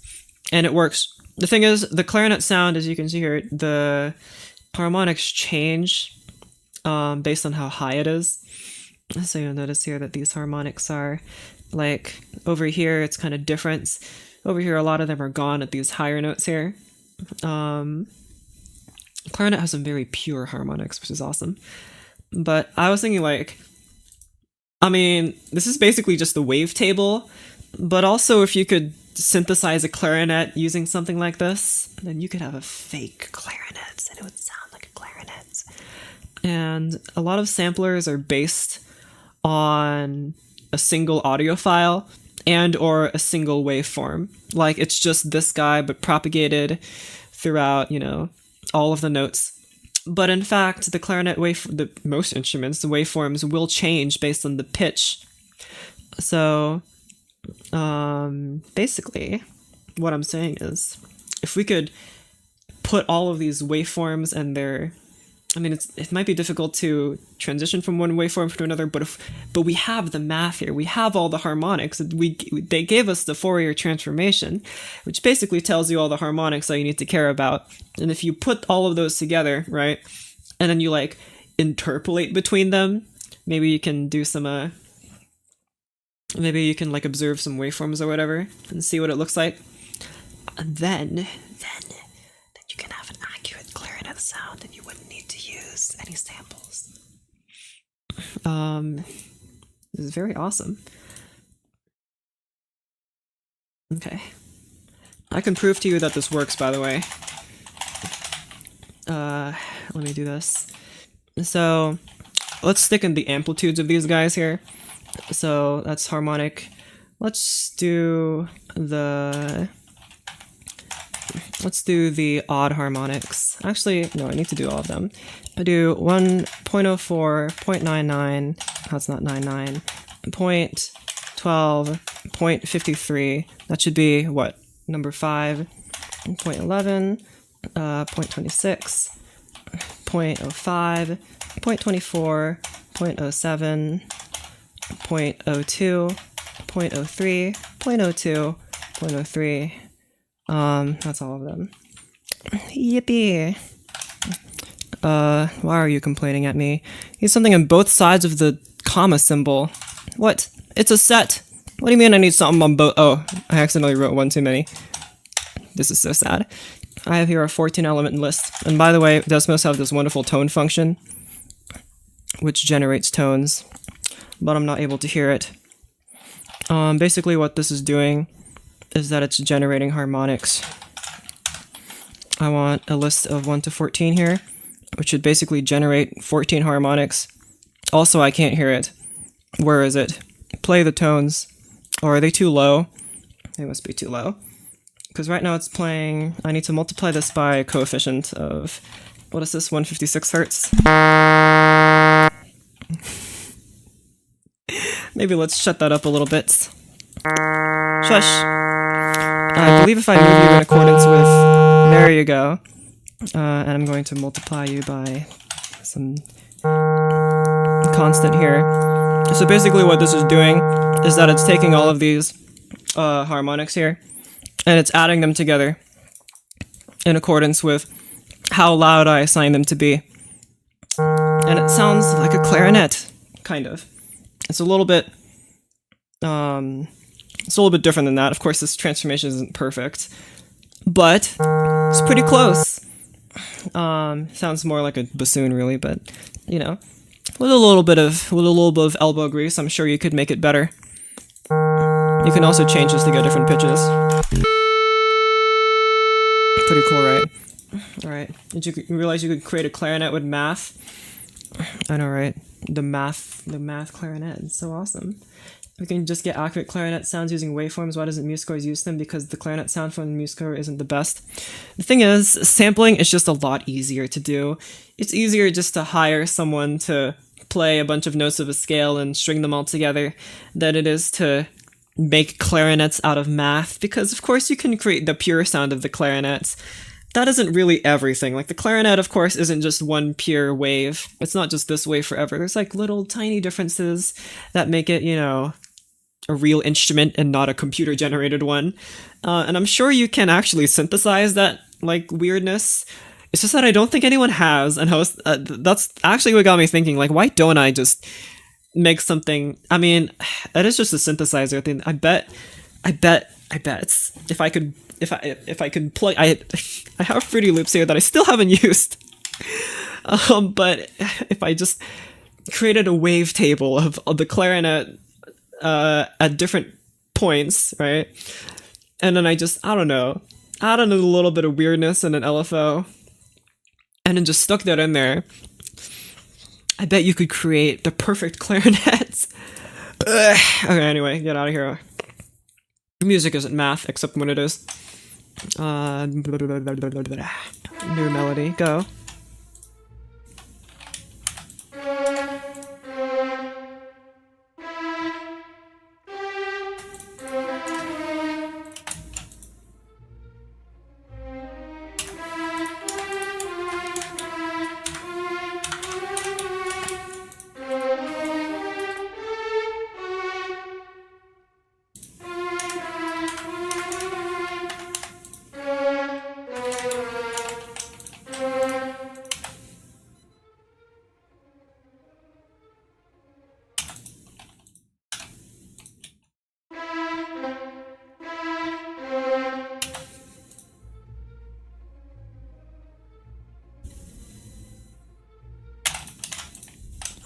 I want something very evil sounding here, so you guys all play that.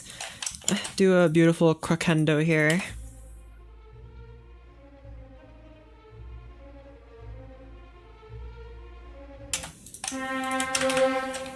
I preferred you guys playing E.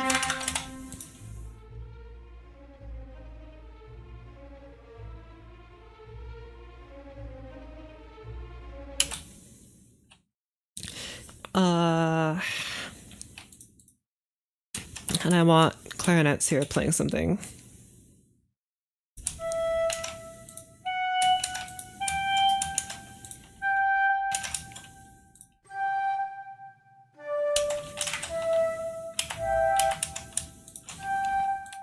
Shush.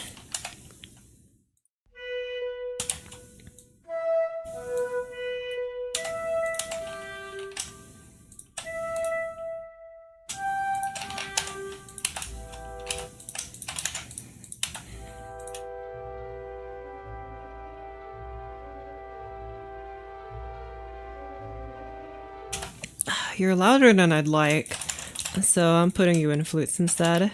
Go. Swap you guys around. Whoopsies. Not what I meant to do. And select you, and then select you.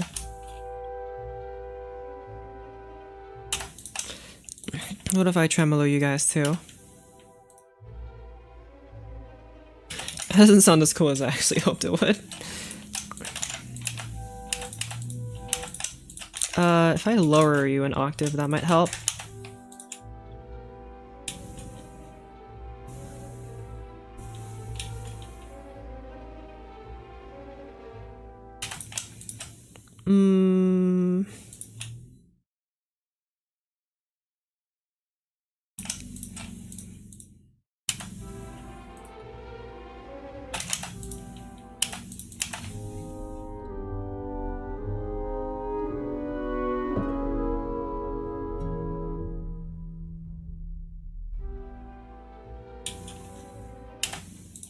None of this yet.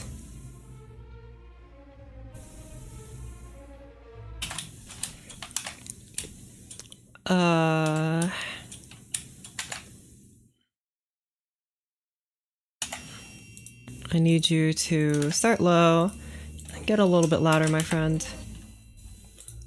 Actually, a little lower than that. It's triple P, go.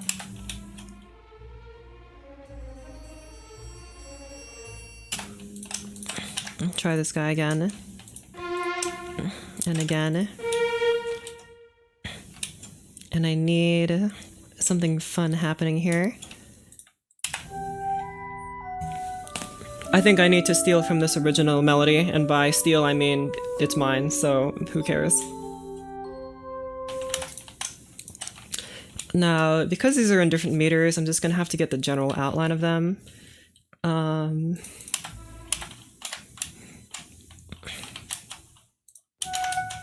And you were in D, moving to A minor, really. Although it doesn't really feel like it, but just for funsies. Key signature, go here. Okay. What was he doing? Oh yeah. Melody. I'm just gonna copy and paste you because I'm feeling lazy. I'm very lazy. Okay, you start on the third, so you two shall start on the third. Which is C.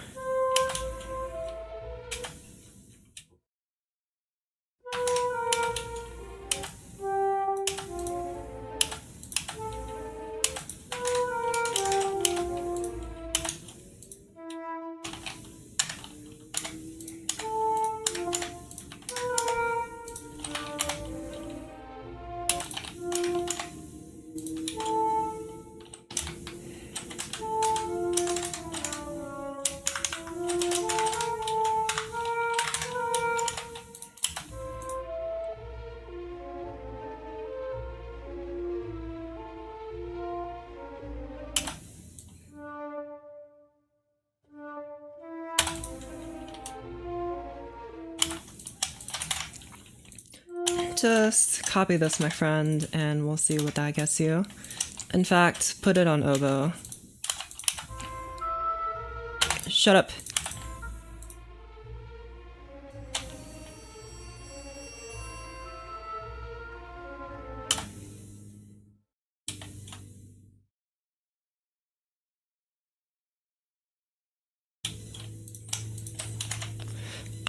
You guys also need to get louder. Go.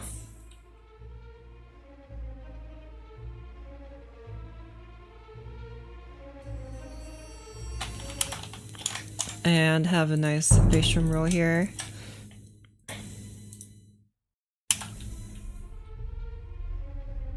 Okay.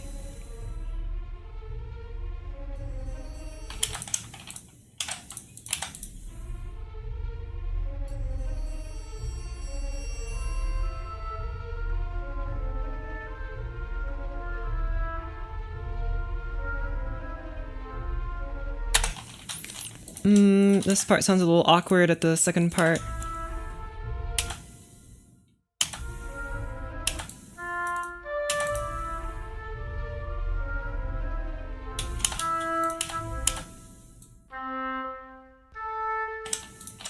Try this. This might be a bit better.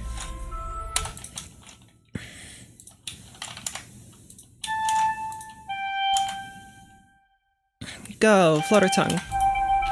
Oh, it's not flutter tongue, shut up. I mean, it is, but not cool enough.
Good.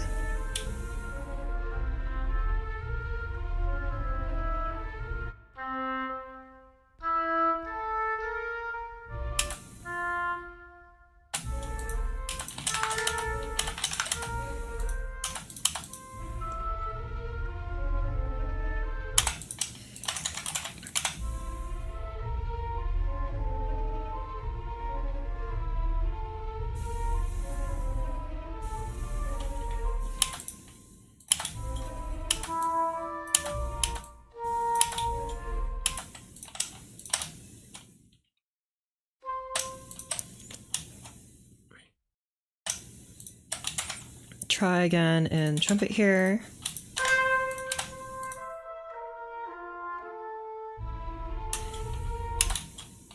Actually, all of you in trumpets.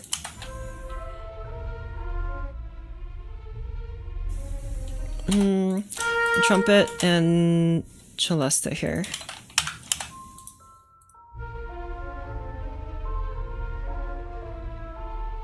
Okay.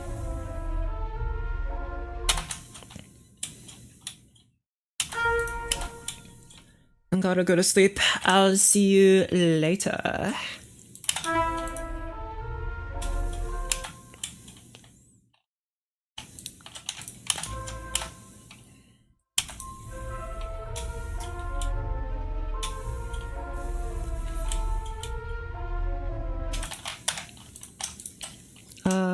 Have some more slashes here. Yoink.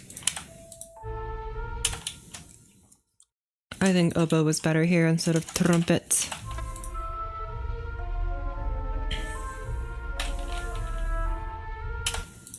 I gotta remember that this still has to do with... I think I'm getting lost in the sauce here again. I mean, at least I'm writing something, but it's not exactly sticking to the prompt no more. Put you in flute.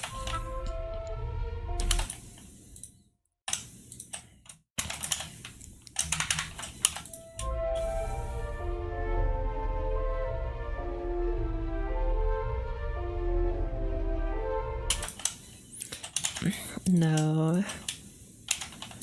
Low flute.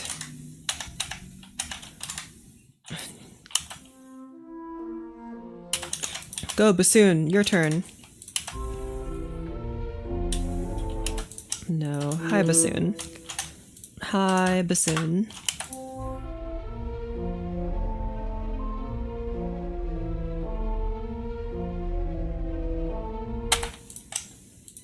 No.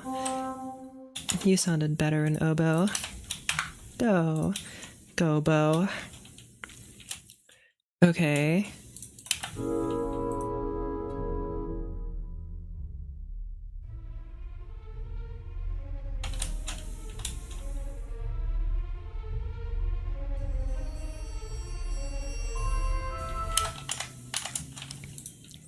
Remove this. I'm replacing it with chords.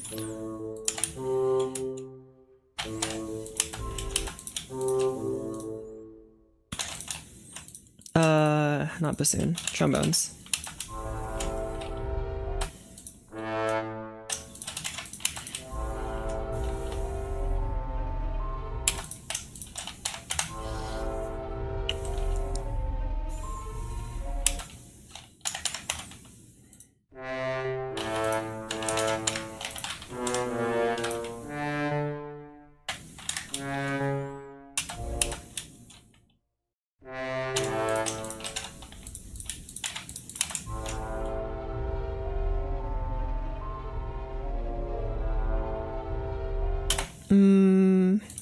Horn, you do this instead.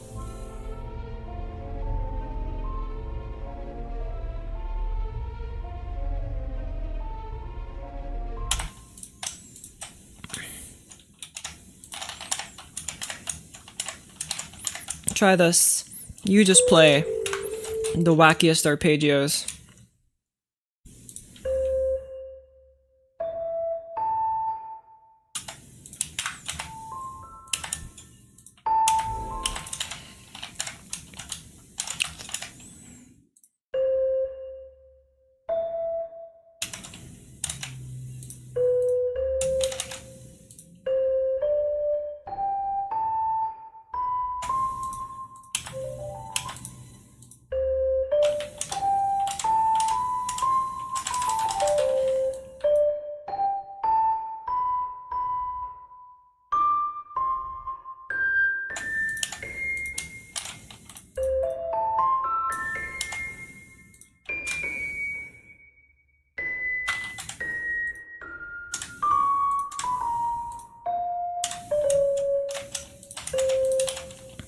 Try this. Go.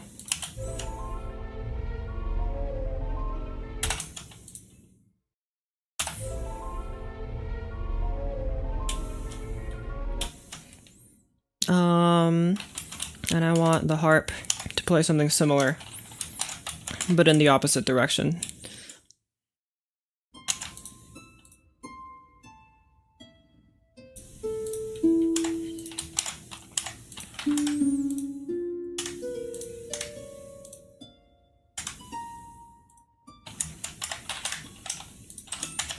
Go.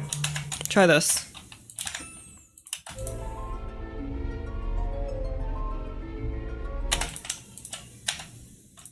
Okay. And I want you to slowly but surely get faster. Try this.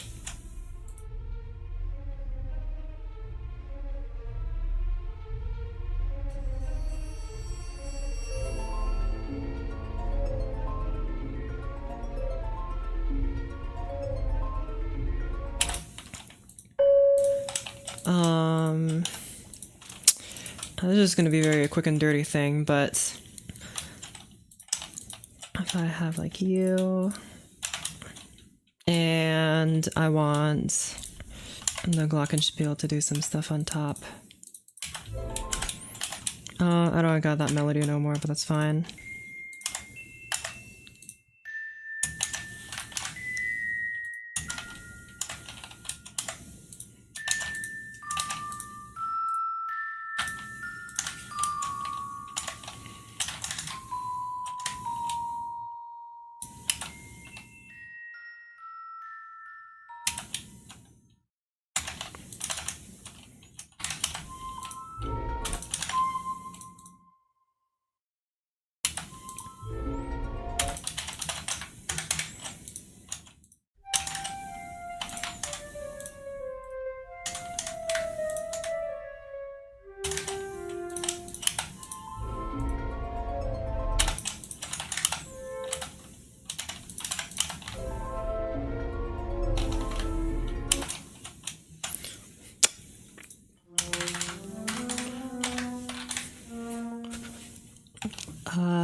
And try this guy again, but an octave higher.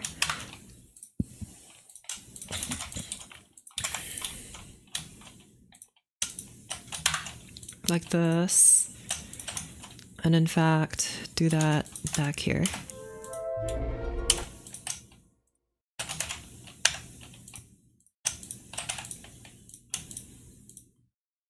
Try something like this now. And I want you to speed up a little bit sooner.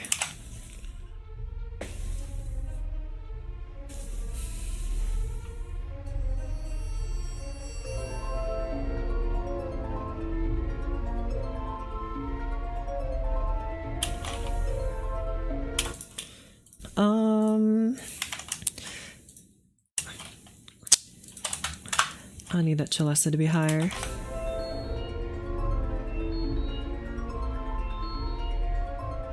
You're not loud enough, my friends. Be louder, be prouder.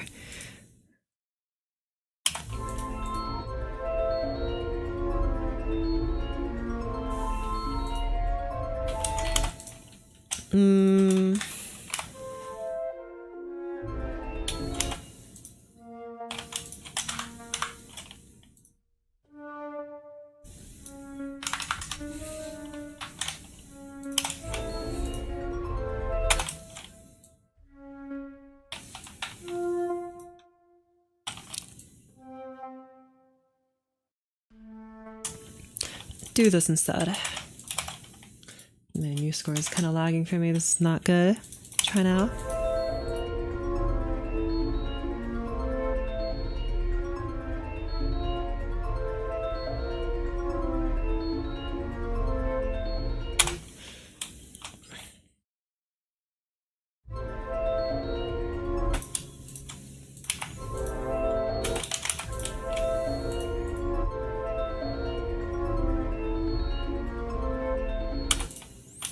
So that should be what? 1, 2, 3, 4. 1, 2, 3, 4. Get this guy out of here.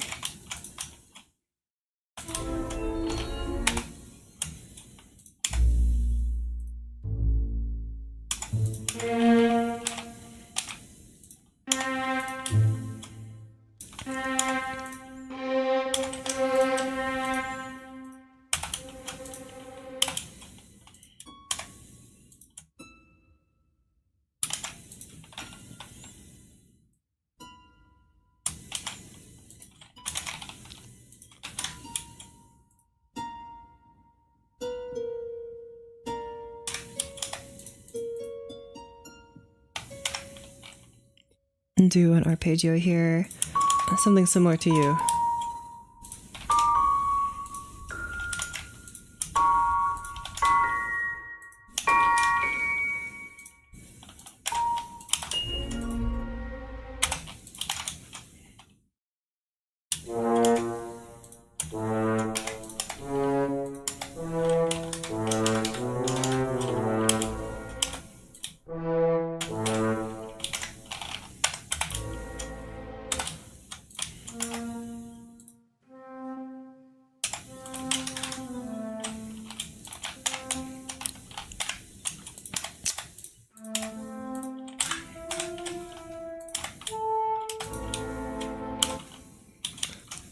Okay, you guys play that. And I want someone else to play the higher notes. Trumpets, you do that. Trombone.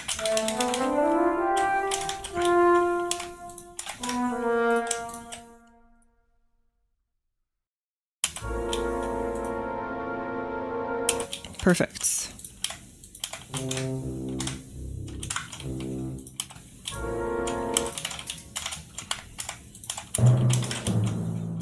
You guys don't play C. Just play good old A.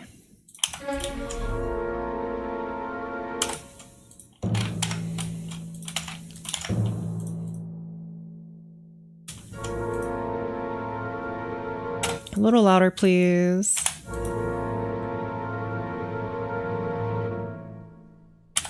What a beautiful and frightening chord. Ay, ay, ay. Okay.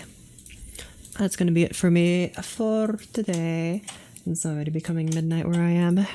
I'll see you guys later. Make sure to subscribe and join the Discord and all that, whatever. I'll see you. Bye-bye. Make sure to practice your scales, Lou.